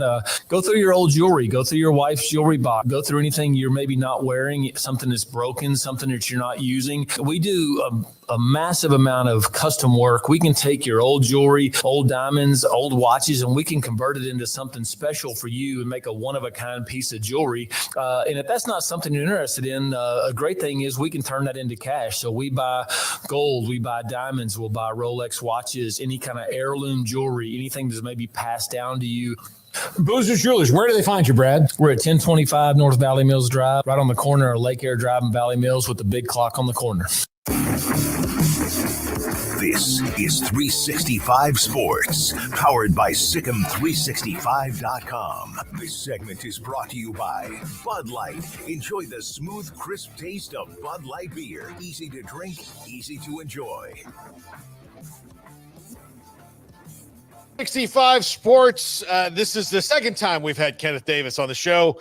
And the first time was so magical, I can't imagine what's going to happen here the next time. We have real chemistry as a segment. I just feel it. I feel this is something great starting. And Kenneth is with Big Ten Country. Also, I'm looking forward to hearing your podcast on the Bears this week after week one. I bet big in fantasy football this year on DJ Moore. I'm in 3 leagues. I've got him in 2 and almost got him in the 3rd. I got sniped, but I think he's about to feast this year. Am I wrong? That's a sound decision. No. The thing is this, and we've been kind of talking about it, is the Hard Knocks bump. And you know how people get crazy. Like, you don't know the production that Keenan Allen's going to have. You don't know Rome. So if you're picking a Bears wide receiver, easily you go DJ. Yes, I'm with you. He's going to be, even last year, look at his production, and the quarterback situation wasn't settled last season. So, yes, there we go. DJ is a sound. I would say any Bears offensive player that you have to draft within the first few rounds, DJ Moore is definitely that player. There really isn't any other player that I would draft in the first several rounds of any fantasy draft.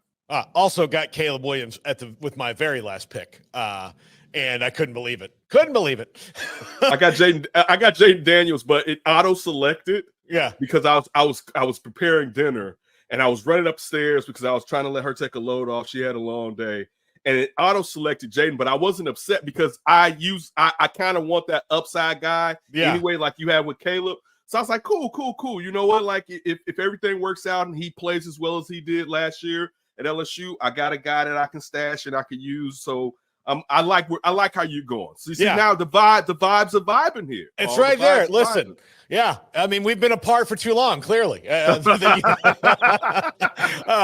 right, let's talk Big Ten this week. I want to start with Oregon because they were the only team that got a real kind of scare last week. Not USC notwithstanding, they were playing LSU. That was a great win for them, but I don't know if that was a scare. They knew that was going to be a game.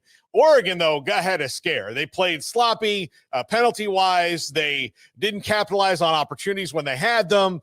And Idaho was ready to ball. I mean, they were ready to do this. Now, obviously they got out with their lives, but do you see this as indicative of what this team is, or is this they're just not motivated for Idaho like they would be for somebody else?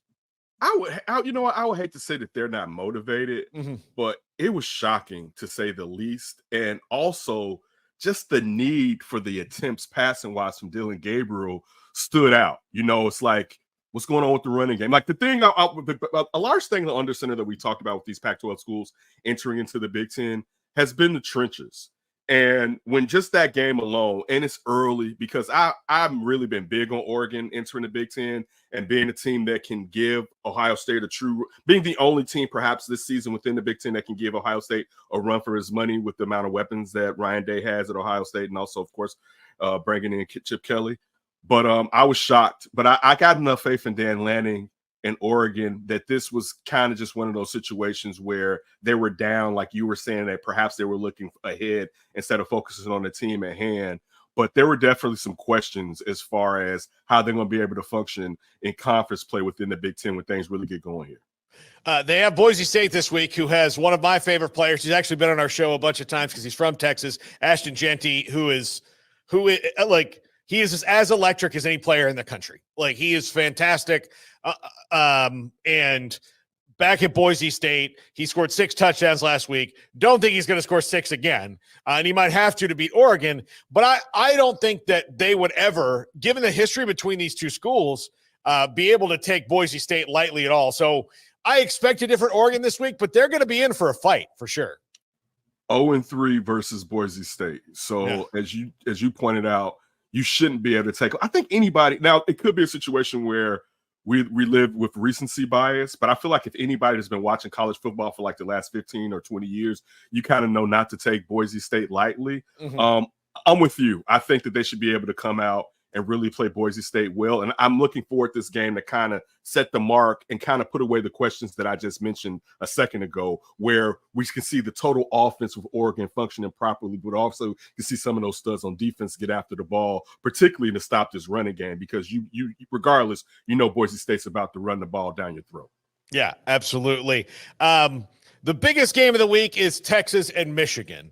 Texas is so loaded offensively, and they're a little less loaded defensively than they were a year ago, but it's not like they've gone from, the purple people eaters to, USC a year ago. They're still very good on that side of the ball. Michigan will be very good on defense all year. There's no doubt about that. But even if they slow Texas down, how much would they have to slow them down to keep in this game? Because Texas is going to score 40 points a bunch of times this year.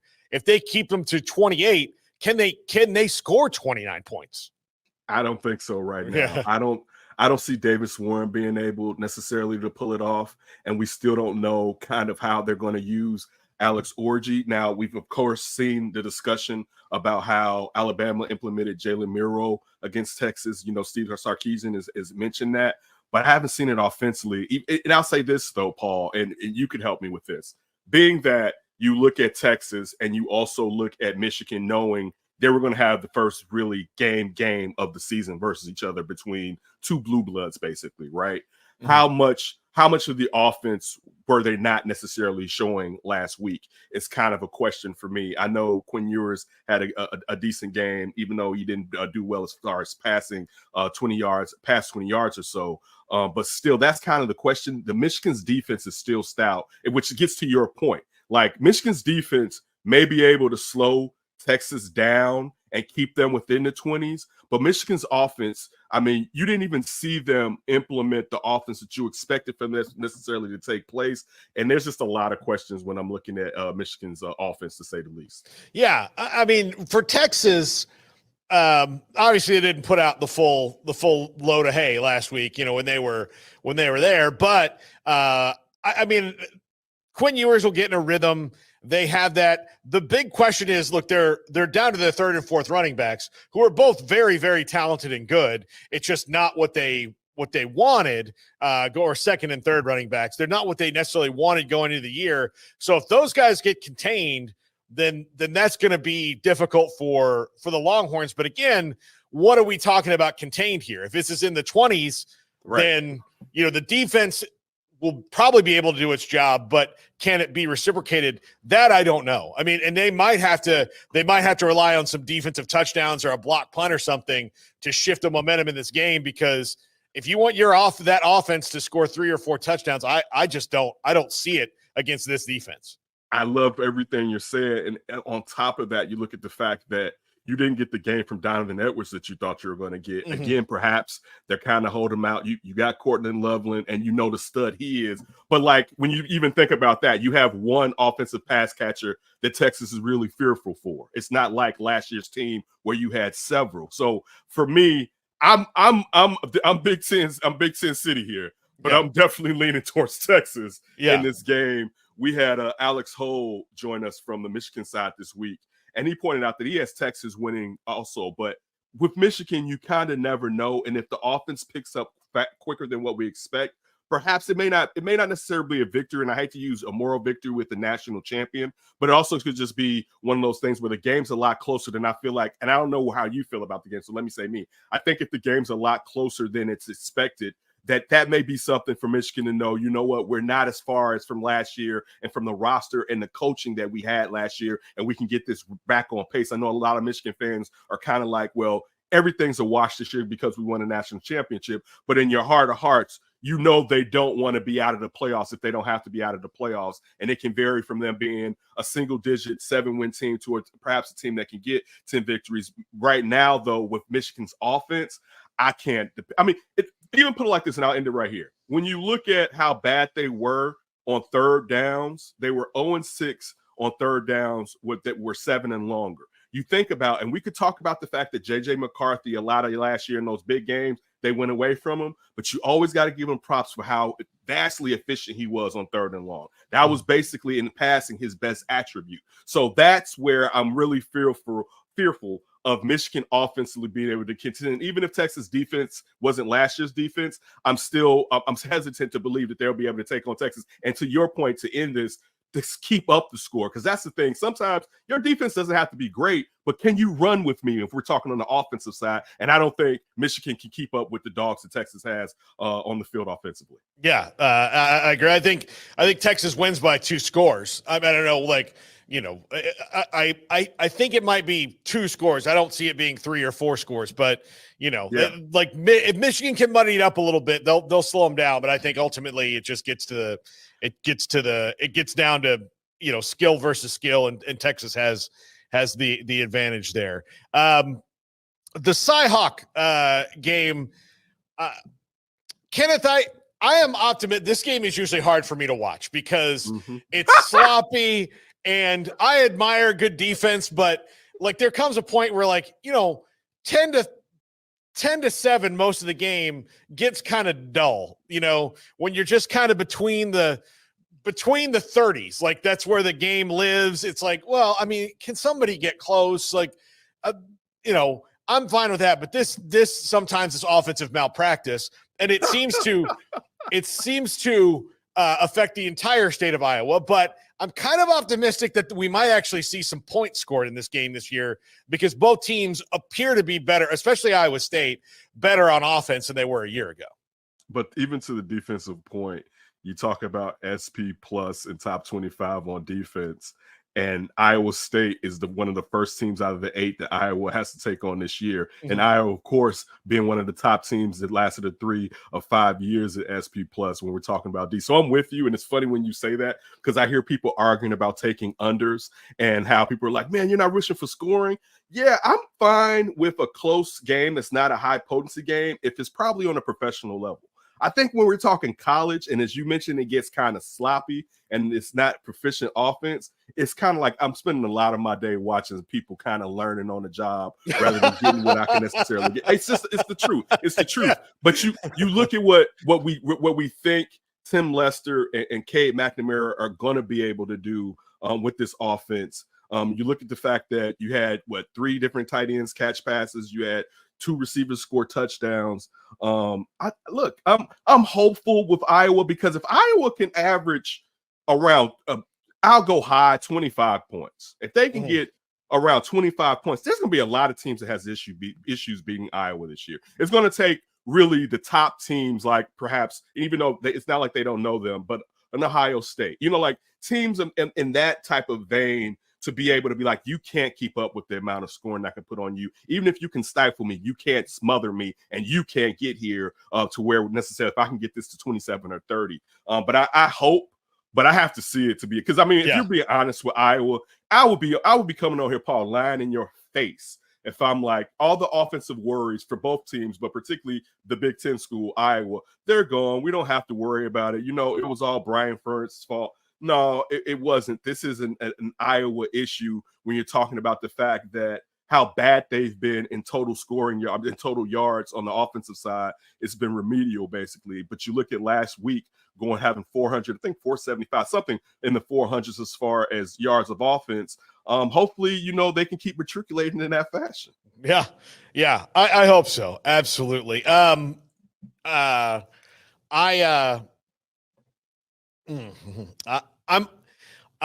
wondering, like, what the long-term future for them is. Like, what do they do if they don't have that? Wait. You mean let me just get the question right before I get myself in any type of trouble. If Iowa's offense continues to struggle this season and moving forward, is that the question that you're proposing? Yeah. Like, what do they do? Like, I don't know if I don't know. I'll be lying into your face if I say that they will get rid of Kirk Ferentz. I think I will be. I think Iowa's. I'll say this. I think Iowa fans, like the alums that I know, maybe a decade ago, they were frustrated, but they still knew that just defensively and special team wise, they could beat their chest and take out some of the better teams within the Big Ten, even though that was kind of a different Big Ten before, let's just say, Urban Meyer got here at the beginning of Urban Meyer's run. When you're talking about the amount of talent that Urban Meyer infused in Ohio State, I'll get back to Iowa, I always make it a difference that Jim Trushel's Ohio State was different from Urban Meyer's Ohio State. The speed, everything that you saw in that fashion. So you would still have Iowa be able to take on teams like really Ohio State, because Michigan wasn't really Michigan the way Michigan thought they should be until like the last 3 seasons of Jim Harbaugh's tenure at Michigan. I would think it'd have to be enough bluster to where he would have to say, I'm ready to step down. It still could be a force. It could be a force out, but I think they would never make it as messy because just how that state perhaps feels about him, even if they're tired of getting the same results, if that answers your question. Yeah, absolutely. So let's move on to what I think is the most interesting game that's not being talked about in Kansas and Illinois, because Kansas is pretty good. If they've got all their starters, they're pretty good. We don't know a lot about Illinois, but their fans are clearly fired up for this game because they sold it out. So in Champaign, they feel good about the team they have. And even with a fully healthy, really good Kansas team coming in, clearly they're fired up about it. Is this an Illinois team that can beat Kansas? They could. I'll say they can beat Kansas. But the thing, if you like, and a lot of people didn't watch Illinois last year, and I understand it's my state school, that Northwestern, as far as the Big Ten, Northwestern Illinois, we talk a lot about, and people get mad at us. I'm reading the comments. I apologize. We will get to Maryland for everybody watching the show, Big Ten country. But the thing is, last year when it came to Illinois, they were one of those teams where they totally looked out of it. And like me and James, my co-host on Big Ten Country, he drives the show, we'd be texting each other on the text thread and be like, man, they're down by 17 or whatever. And there was so many games where they had dramatic comebacks, or they came back and they missed it by a hair. The problem, though, was there was a quarterback that their starter, Luke Altmaier, got injured last year. Luke Altmaier has wheels and a good arm on him. All right. So he's a talented player. But Paddock came in, and this kid, he could light it up. Like him and Isaiah Williams had a connection, and they were able to turn defenses over on a dime last year. When you're talking about Kansas and Jalen Daniels, I don't know if Illinois can, keep up with their scoring wise, because however you feel about Kansas, they can put points on the board. But also you look at the fact that now Illinois' key, they don't have the law firm, with Newton and Randolph at tackle it. But now they're saying that their linebacking core is the new law firm. We've known that they've had players make it to the pros and leave in their defensive backfield. But one thing about Illinois, Brett Bielema has kind of improved on what Lovey was doing there. Like the defense, it's becoming much more. Illinois throughout the years has had good defenses. You go back to Simeon Rice and Hardy, like they have though, but it's been consistency with Illinois that's been a problem. So I think Illinois definitely, I wouldn't be surprised to answer your question. Can Illinois beat Kansas? Yes, particularly in Champaign-Urbana. It wouldn't surprise me. But right now, I have to see Luke Altmaier take another step before I would go and say, you know what, this is going to be an upset. This will be an upset victory. It's going to take me about two more, this game and another game, to see if Luke Altmaier has grown to the point where he can be that factor that they can stay in these games against teams that can put up a lot of points or a decent amount of points like Kansas. All right, we're going to wrap it up with the contrasting styles game this week, which is finesse in Colorado, and Matt Rule get down nitty gritty. Whose style wins this week? I'm taking the home cooking. First of all, let me say this. I grew up loving me some Deion Sanders. So I'm never going to loving Deion Sanders. Deion Sanders was just that iconic class player. I still believe if I was putting an all defensive team together from the NFL, he would still be one of my starting cornerbacks. But in saying that, there's been issues when I'm big. I know. Listen, when you and I aren't small men, all right. So there's always going to be like big on the trenches. And I know Shedeur Sanders, was only sacked once, but it's also, and we know this, it's not all about sacks. It's really about pressures. That's the thing with football in general. It's amount of pressure, because a lot of times now it's a lot harder to get to the quarterback, and some of the rules make it less advantageous necessarily depending on how you're going to hit the quarterback, but it's the amount of pressures that you can get. And I don't know, and it's funny when you say contrasting styles, I don't know if the Colorado's Buffs are going to be able to withstand what that defensive front that Nebraska and Matt Rule is going to break to keep that quarterback going. But also, this is the key too. Colorado hasn't been able to prove that they have a running game. And they haven't. Shedeur Sanders is a gifted passer to say the least. But we all know you're going to need the running game if you're really going to pull it off. You look at the fact that you got several of the best players in college football on Colorado's side with, Shedeur, with Jimmy Horns Jr. and I don't even know how I'm blanking out on the defensive back wide receiver kid that's Travis Hunter. Travis Hunter, the best player in college football, basically. Yeah. You know what I'm saying? Like that. Look, you can win any battle going into it with them, but for me, where there's questions about your defense, The only thing good about you at Colorado is your passing game. On the flip side, we've seen that with Matt Rule wants to build it through the program, through, regionally. We know what we saw with Dylan Raiola has shown us what he could possibly be. It's a small sample size, but that changes the game. I'll say this. If they didn't have Dylan Raiola, I'd probably be leading towards Colorado. These are two sleeping giants, to say the least. Neither one of these teams have been what we've expected them to be really for maybe the last 20 years. But I got definitely Nebraska. Also, just, being in Lincoln, I got Nebraska pulling this one out. I think, and also it's the second year bump by Matt Rule. Like Matt Rule is at Temple and at Baylor has showed, like I can do this. And that to me, that means something when you had that there's proof in the sauce of the type of program creator that you are. So for me, I'm going to go with, I'm sorry about to say color. I'm going to go with Nebraska because I think they're going to get more pressure on Shedeur Sanders. And I think the running game is going to be a problem. And I also don't know if Colorado's defense is going to be stout enough to stop Dylan Raiola and that offense from scoring enough points to keep up with whatever Shedeur and Travis Hunter do on the offensive side. Kenneth Davis, Big Ten Country with us here on 365 Sports. Kenneth, love it. Can't wait to talk to you next week. Again, go check him out in the podcast. And I cannot wait for the Monday, listen to the Bears and how they did, because this is going to be a fun year for the Bears too. So listen to all Kenneth's podcasts, watch him, however you get him. He's great. Kenneth, thank you so much. I'll talk to you next week. Appreciate you, Paul. Appreciate everybody in the background, and you all have a great weekend. Kenneth Davis, Big Ten Country. We're back right after this. And Edward Jones Financial Advisors Ben Erlinson, Brad Wilson, and Cam Heathcott understand these are difficult and changing times we live in, but they know how important your financial investments are to you. So is your financial advisor staying in touch with you and helping you navigate today's financial climate? Invest with Edward Jones Financial Advisors Ben Erlinson, Chuck Verno, Brad Wilson, and Cam Heathcott, who invest their time and experience back to you and your money. And like coaching athletes, investing money is about time, patience, and encouragement. Contact Ben Erlinson at 254-759-8533, Brad Wilson's location at 250 Sharon Drive in Woodway, and Cam Heathcott in Conroe. Edward Jones Financial Advisors Ben Erlinson, Brad Wilson, and Cam Heathcott, proud sponsors of 365 Sports. Edward Jones, making sense of investing, member SIPC.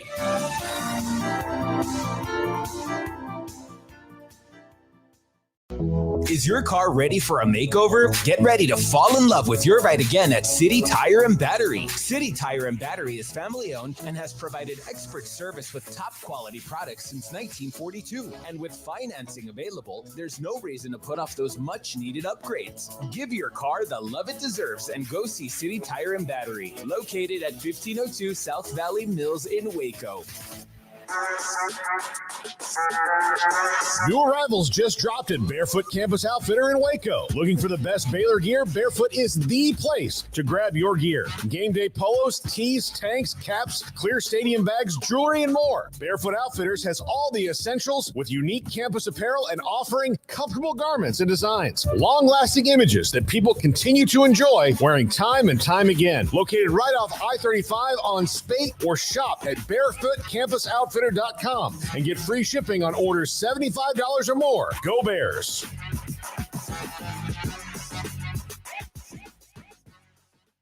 Everything we do for you. First Central Credit Union says it's game on. Lower your monthly vehicle payments by refinancing your vehicle with First Central. Make it a winning season with refinancing set to your preferences. You decide the due date and frequency. Financed elsewhere? Save money with a new local game plan. Apply online today. We make it easy to score at firstcentralcu.com. Membership and loan policy requirements apply. Member NCUA. Texas Farm Bureau Insurance has protected fellow Texans with auto, home, health, and life insurance since 1952. With more than 260,000 square miles of land and 27 million people, that's a lot to cover. Whether you're wrangling cattle or wrangling kids, we're proud to protect Texans in all Texan ways of life. Call Deborah Holder at 254-300-7202 to see if you qualify to save up to 40% on your auto insurance. Coverage and discounts are subject to qualifications and policy terms and may vary by situation. This is 365 Sports, powered by Sikkim365.com. The 5 o'clock hour is sponsored by Edward Jones Investments with financial advisor Ben Erlinson, who'll navigate you through today's financial climate. Edward Jones, making sense of investing.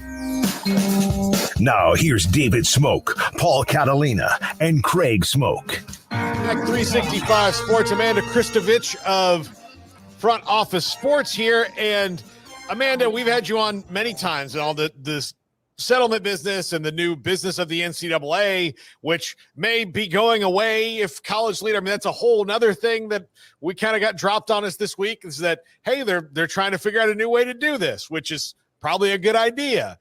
But I believe I asked you when we had you on about the House settlement that the whole trying to limit what collectives can give people money for was going to be a hang up, because that seems to be against everything that the NCAA has been losing at, is that you can't tell people why they can get money as long as that money is obtained through legal means in the U.S. Constitution. So if they want to give me money for whatever they want to give me money for, it's their money. You know, it's not laundered or anything. So what are you preventing? And that's the issue that's hung this thing up, right? Absolutely. I mean, I would definitely say there were several, issues, big and small, that were brought up by Judge Wilkin in the hearing last night. But the NIL collective one was by and far, the biggest one. And not even necessarily because it was the biggest issue for Judge Wilkin, right? And just for anyone who needs to be caught up, the settlement, the issue that she had was that the settlement says that the NCAA will be able to hire a third party to either approve or reject NIL deals over $600, which, is a de facto way of trying to say, hey, we are going to be able to reject deals that look like pay for play to us. But as you said, I mean, there's that age old saying that the value of something is what someone's willing to pay for it. So who's going to be able to determine whether or not it's pay for play or a fair market value? That's one of the issues she had with it. She had an issue with the definition of booster. And then she also just had an issue writ large with giving the NCAA the ability, as you said, to reject, players from being able to earn money, especially reject deals that they may have currently, right? And because she had this line that she kept saying of like, in my experience, like things don't really go over well when you take things away from people, and especially like when adjudicating an antitrust case, like that's not going to fly, right?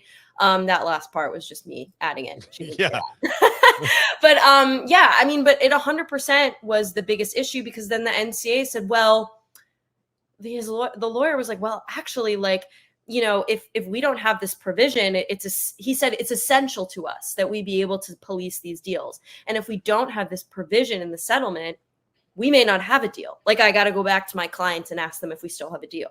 So it's possible that the NCAA will just rip up the settlement if they can't get this provision in there, which, by the way, they clearly can't. Yeah. So again, not an attorney, but I would think that given how much money they've already had to pay in the settlement, or would have to pay in the settlement, that going to trial would be costlier. I mean, again, 0 days of law school. I'm just guessing. And so it looks like reading Ross Dellinger's column today, reading your stuff, that there are school presidents that are like, well, then let's go ahead and take it off the table and let's go to trial. I mean, look,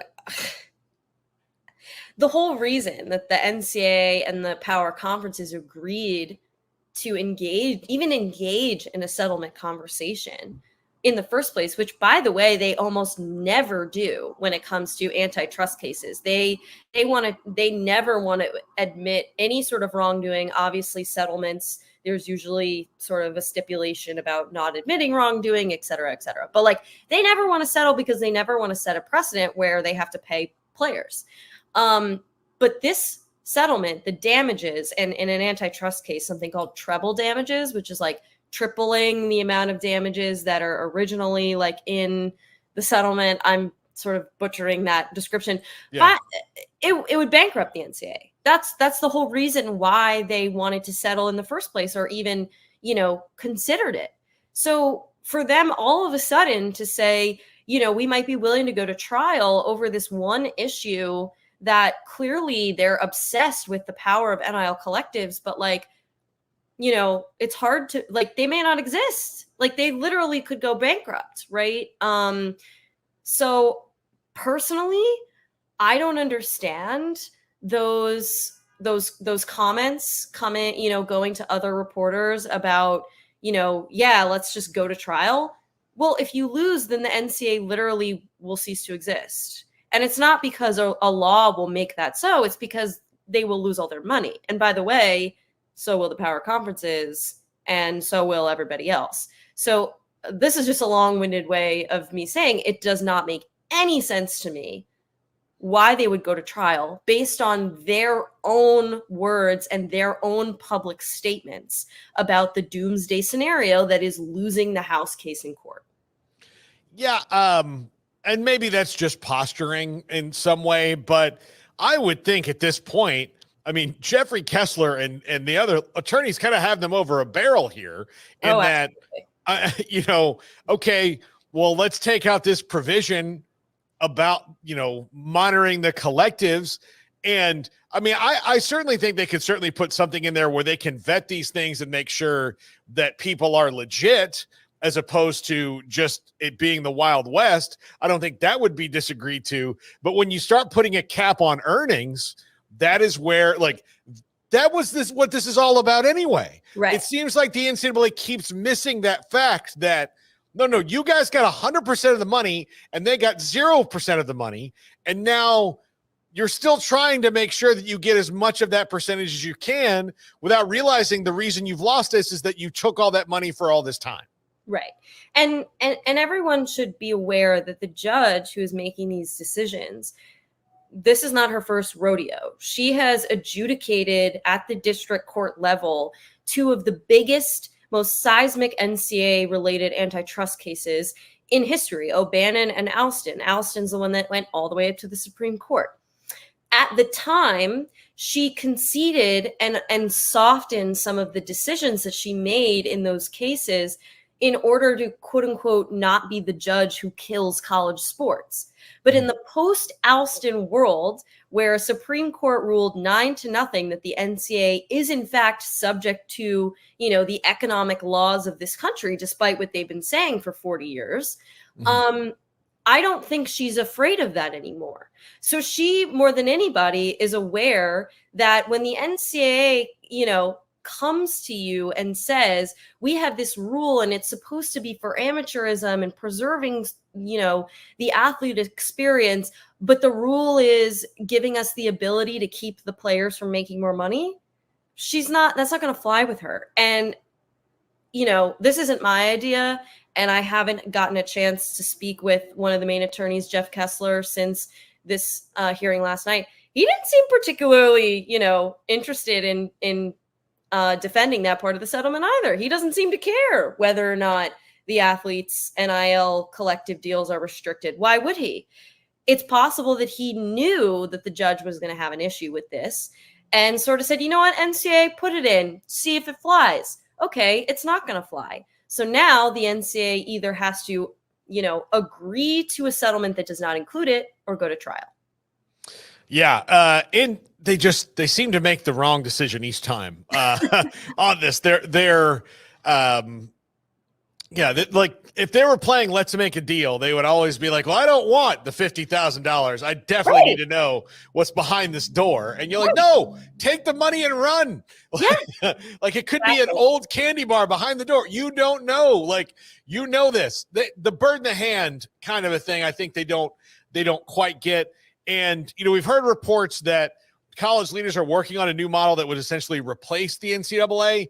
But even if they came up with that has nothing to do with this. The NCAA wouldn't all of a sudden just be off the hook for all this money. Like that's where, like, I think some people getting confused. Like, oh, if we get this new thing really quick, then they'll forget about the other thing. Like, no, we were talking about billions of dollars here that they have to pay out to thousands of people. And can I just make two quick points about this idea of replacing the NCAA? Because every year there's like breaking news that college leaders are talking about creating an entity that would replace the NCAA or breaking away. There are two major issues with that.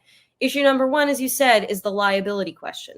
The NCAA has been very, very successful in convincing even the most powerful of college sports leaders that it is in their interest to have an NCAA, because the NCAA is the one who, takes up all the liability, and not just for these antitrust cases. They're the ones getting sued for the concussion cases too. They're the ones carrying that financial burden. So you take that away and then the schools got to pay for it. And the schools are like, oh, wait, the conferences are like, oh, wait, actually, no, you could pay for that. Right. And then the other thing is the media contracts that were just signed by all the big power conferences that, take us into the early 2030s, basically. In order to unravel those contracts, like every major network would have to agree to pull out of their current deals, right? If you're rejiggering, creating super conferences, like I'm not saying it can't be done, but within the next 6 or 7 years, like maybe it would make sense to say, okay, by 2035, we're going to create, a breakaway league or something like that. The contracts are very complex, and every party, including, Disney, NBC, TNT, CBS, Fox, would all have to get in a room together and agree to rejigger those contracts. And I just don't see that happening. Yeah, that seems to be, maybe it's just one of those things they say to get people to go like, oh, okay, there's something. But there also have so many people that have to agree to this. It's going to take some time. So if you had to guess, Oh gosh. Okay. If you had to guess, which is hard, would you say that ultimately they try to posture a little bit and say, like, this is the deal breaker, we're going to go to trial to see what's going to happen, but then eventually the power conferences, like you say, will go, hey, whoa, we don't want a trial. This is not what we wanted. This is why we agreed to this. So go ahead and push your chest out and see if we can get anything. But at the end of it, let's just take this thing out and roll and move on with our lives. It's hard to say because from a motivation perspective, right? Like, I haven't been able to confirm this, but like the question floating out there is like, is it the NCAA that is obsessed with this collective restriction, or is it the conferences, right? Because there's, the 5 Power 5 conferences, including the 2-member Pac-12 plus the NCAA. Those are the 6 defendant entities that are negotiating on the defendant side. Like, so from a motivation perspective, I'm not 100% sure, like, which of those entities is willing to go to trial or not. If I were to have a crystal ball, it's like the thing they should do is settle. The only thing that makes sense for them is to settle, sort of like make sure that you're not going to go bankrupt, make sure that you can live to fight another day, give, the players the money that even you say they deserve, start this revenue sharing process. And, they still have to battle the NIL restriction question in the Tennessee, Virginia state attorneys general case, right? Like, we haven't even talked about that. And it wasn't brought up last night, which was strange because the NCAA can't enforce any of its NIL restrictions because of that. Anyway, I'm not really answering your question because I'm telling you what they should do. No, but you don't know if they will do it. But I don't think they will. But maybe this is answering your question. I don't think they will do it. I think, I don't know. Part of me is like sitting here going, oh my God, like they might actually blow up this deal and go to trial because that's how obsessed they are, or they seem at least, with curbing the power of NIL collectives and making NIL collectives the boogeymen of this whole ecosystem. Yeah, that's the thing that big corporations and entities like to do is find something else that's the problem and pretend like, no, we're not bad. They're bad. Or like, we understand we made some mistakes, but this could be way worse than us. And like, like just, do you want to make it or not? I think that comes down to it. Somebody needs to say to them, do we want to make it or not? If we don't want to make it, then let's go. And I like, who knows who that voice is. And hopefully Charlie Baker knows this more than his predecessor knew, because I think that if that was still the administration, this would be nearly tragic. Yeah. I mean, look, Charlie Baker is a very logical person. He, in his public comments has made it very clear that he sort of walked into a dumpster fire and sees it as a dumpster fire. And he doesn't necessarily believe these ideological, these sort of old amateurism ideological models that, Mark Emmert believed. But he has to serve his constituents, and his constituents go beyond the Power 5. I mean, all the Division I conferences were really upset about the settlement because they didn't want to have to, they're going to lose money because of it, because some of the money the NCAA is going to have to pay for the damages comes out of their distributions. But I spoke to a few commissioners like a week or two ago. They've all sort of like become good soldiers and fallen in line because they've been convinced that the settlement is better than the alternative. So if they've been convinced of that, it would be very surprising and confusing to me that all of a sudden the actual defendants who negotiated the terms of this deal have decided that it's not in their best interest to settle, when that's what they've literally just told everybody else. All right, I'll finish this with a quote. I just saw this on Twitter. This is from Charlie Baker's letter that he sent to membership last night. Last night's hearing did not go as we hoped. The court posed worthwhile questions that the NCAA began working through immediately last night with our partners in the conferences. Our next step will be responding to the court's questions. As we prepare to do that, we will discuss the issues with the appropriate NCAA governance groups, including student athletes and campus and conference administrators. So he admitted, like, oops-a-daisy. we had didn't work out how we thought. Right. So I know that's a lot of maybe a little bit of word salad there on, we'll talk to everybody and do this, but hopefully he can say, just let's take out the provision, throw in a very Diet Coke version of it, and move on with our lives. That's what I hope he does, because otherwise, man, this is going to be ugly, isn't it, Amanda? It's going to be ugly, but man, a trial would be fun. You sound like me the night that the Cowboys drafted Zach Martin and not Johnny Manziel, because covering the Cowboys, I'm like, look, they haven't won a Super Bowl in a long time. I'm here for the chaos. And I'm thrilled that they drafted Zach Martin. He's a future Hall of Famer. But part of me in the moment was like, oh, I want to see this. I feel like you're a little bit that way. It would look, as a reporter, covering trials are, it's very like long hours, strenuous travel, et cetera, but it's fun and it makes your job easy because you just cover the news of the day and you're getting stuff that nobody would ever get, because journalists don't have subpoena power, but the lawyers do, right? Yeah. So we're learning information that nobody wants coming out. So I think it would be great fun for us. I can't say that it would be great fun for the NCAA, the conferences, or even the athletes, right? Yeah. Like they also want an answer. Like they want to start getting paid. So I think that's maybe my final comment is, but that's so funny. It's like, yes, thank you, Charlie. Like the lawyers realized that they screwed up. And then they poured a bunch of coffee and got into a room and were like, we're not leaving this room for the next 3 weeks. Yeah, absolutely. Amanda Christovich with us here from Front Office Sports. Amanda, thank you so much for hopping on. And it was I asked you this morning, you hopped on, really appreciate it. Go read her stuff at Front Office Sports. It's really good. You were great explaining this to the, thank you. to the common folk.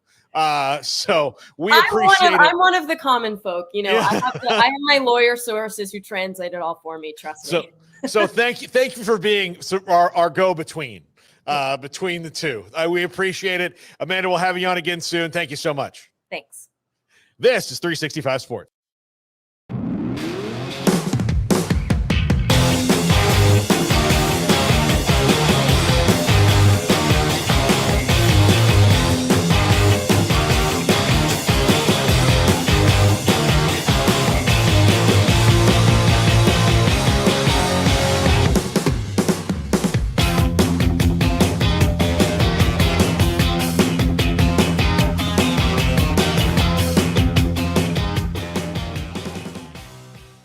If your business is like most, you need things done quickly. But if you're still tying your critical applications together on multiple shared public networks, you've probably been feeling the slowdown. And that's no good for business. A private UPN fiber network can get you and your business moving at the speed of light. Whatever you need, we can build it. Internet, Metro Ethernet, Waves, dark fiber. We deliver custom private networks and are focused on business customers only. Our next generation 100% fiber optic infrastructure offers you low latency and ultra scalable bandwidth with speeds up to 100 gigabit to run your critical applications. Your connection won't be limiting your performance anymore. It's diverse and scalable, so it can grow and change as your business grows and changes. And with a secure carrier-grade private network, you'll have all the reliability you need. Contact UPN today to learn more. Fast just got faster.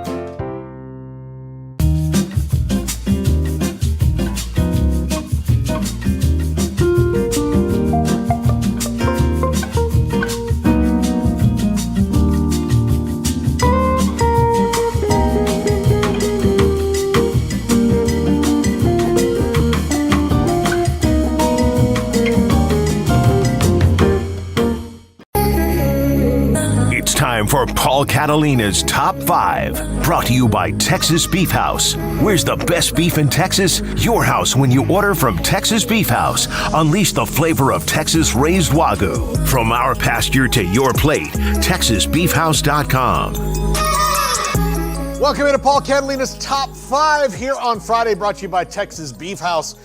Jack is coming right now to pick up his beef that we won in the auction from bidonbeef.com. Use promo code 365sports. Keep up to date with our auctions. Just go to bidonbeef. Once you're registered, they send you reminders and everything like that. So if you maybe miss when we tell you it is, you won't, because you'll be registered and you'll know, because they'll send you an email or a text or your preferred delivery method.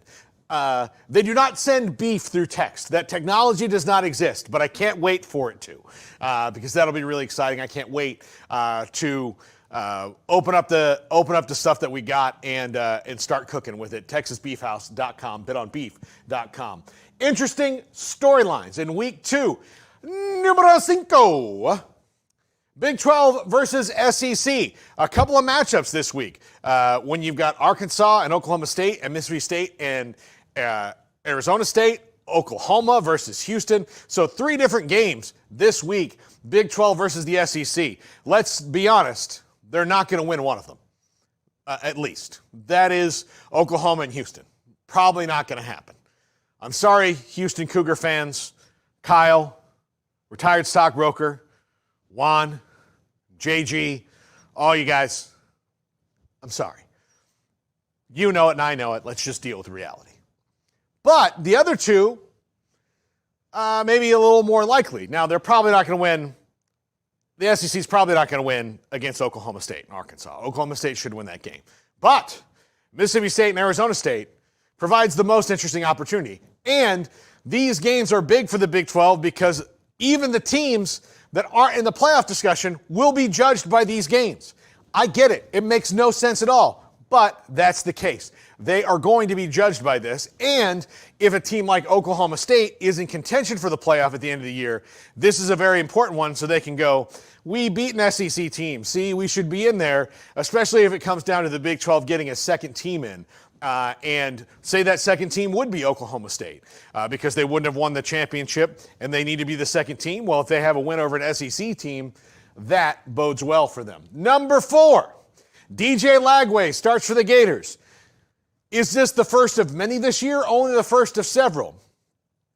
Talking to Connor O'Gara earlier, you heard him say that he thinks that when Graham Mertz is out of the protocol, that he'll be back as the starter. Now, color me as the guy who maybe thinks that Graham Mertz is the dry white toast of quarterbacks, and maybe if you could have someone who's better and more dynamic and more skilled and brings excitement to the program. If DJ Lagway plays well, I'm leaving DJ Lagway in. But sometimes it's the devil, you know, and Billy Napier is trying to save his job. But this is a huge moment in Gainesville. If he starts out well and he's playing against Stanford, this is a great team for him to have his first start against. If he starts playing well and gives them an extra layer, maybe this schedule doesn't look so daunting. But he is still a true freshman. But I mean, he was number 1 quarterback in the country and still went to Florida given all the things that are going on there. He still stayed with it through the Jaden Rashada mess, knowing that he was going to have to beat out Jaden Rashada for the starting job had Jaden stayed. So there's something about this kid. He loves Gainesville. Give him the opportunity for it to love him back. Billy, I think this is the opportunity you might be looking for to save your job. Don't ask me.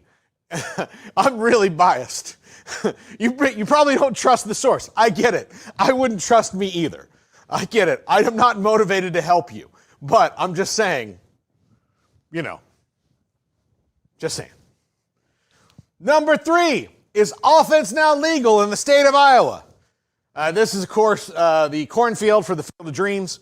I know it's not a football movie, but it's the best movie that's ever taken place in Iowa, will ever take place in Iowa. Everybody else playing for second place with Field of Dreams. If it is, you might be able to bang it over here. Now, Evan Abrams told us earlier, don't do that. I mean, watch it. It's probably not going to happen. But could we see some actual offense in this game? I'm curious to see if we do. Iowa State has a lot of good offensive talent. Iowa has better offensive talent, and they have a new coordinator. So let's see how this works. Or will this one be, I'm going to call it a rock fight. We'll call it a corn fight. Will this be a corn fight in the state of Iowa for the Cy-Hawk Trophy? Number 2, is Oregon a fraud? If Boise State beats them, then the answer is yes. I don't think so. I think they're legit. I think they're very good. They have who I deemed America's coach in Dan Lanning just a couple weeks ago on the podcast. But this is a big one for them. Can they stop Ashton Genty? You know what their record is all time versus Boise State? I bet you didn't. It's 0-3. 0-3 all time against Boise State. The Ducks cannot quack their way out of this one if they lose. And if they go 0-4 all time against Boise State, that is a message that Dan Lanning needs to send to the troops. I don't think it'll happen. I think it'll be a fun game, though, because I think Ashton Genty is fun to watch, and he's going to make it interesting, especially early on in that game. And number one, what would a win mean for the Huskers? Look, I get that beating Colorado is not like beating Michigan or Ohio State or Penn State or somebody in their conference. But it'd be a huge non-conference win. It would be that big statement win they could make in Matt Rule's year two, which is usually when you see the bump, and it would avenge a loss from a very sloppy game from a year ago, and it's a rivalry. They hate each other, and this would give the Husker faithful the boost they've been so searching for years and years and years. So believe me when I tell you, a win for the Huskers, even over a team like Colorado, who's going to probably struggle to get to 6 or 7 wins this year, even though they probably can. It's not going to be as easy for them. I think that would be huge for Nebraska. It would get them a third of the way to a bowl game, something that used to not be the goal to be not the bowl game, but the best bowl game. So in their way back to prominence, you have to start here. And a win over Deion Sanders in Colorado would be extremely high profile as well. So recruiting benefits that could come with this would be enormous, because you are, again, talking about contrasting styles and contrasting coaches. If Matt Rule says, hey, look what we did. We beat the captain of Flash this year. Why don't you come and help us do it, against Ohio State, against Michigan, against Penn State? I think that would be huge for Matt Rule and the Huskers and the Husker faithful. And look at this guy. I wonder how his trip to rehab is, because that's a guy who's winding up in rehab. I'm just telling you right now, I'm not trying to make light. That's a dude right there who, I guarantee you his name is like Punch Bowl or something. Like, bros, did you hear about Punch Bowl? Yeah, he had to go in. He just parties so hard. He just rocks it out so hard. Bone Crusher is really sad about it, too. Bone Crusher's like, yeah, he's my bro forever. I'm a mean person. I get it. I'm mean. But that's what I think of when I think of this is Punch Bowl, Bone Crusher. That guy's definitely named Lenny. And we're just going to call this guy Squirts. That's who those guys are right there, rocking it out in Nebraska. They're gonna own an insurance company together later in life. That's what's gonna happen. Thank you so much for watching today and letting me riff. We're all back together on Monday, of course. We'll go through all the crazy games that happened this weekend. Have a great football weekend, everybody. We love you.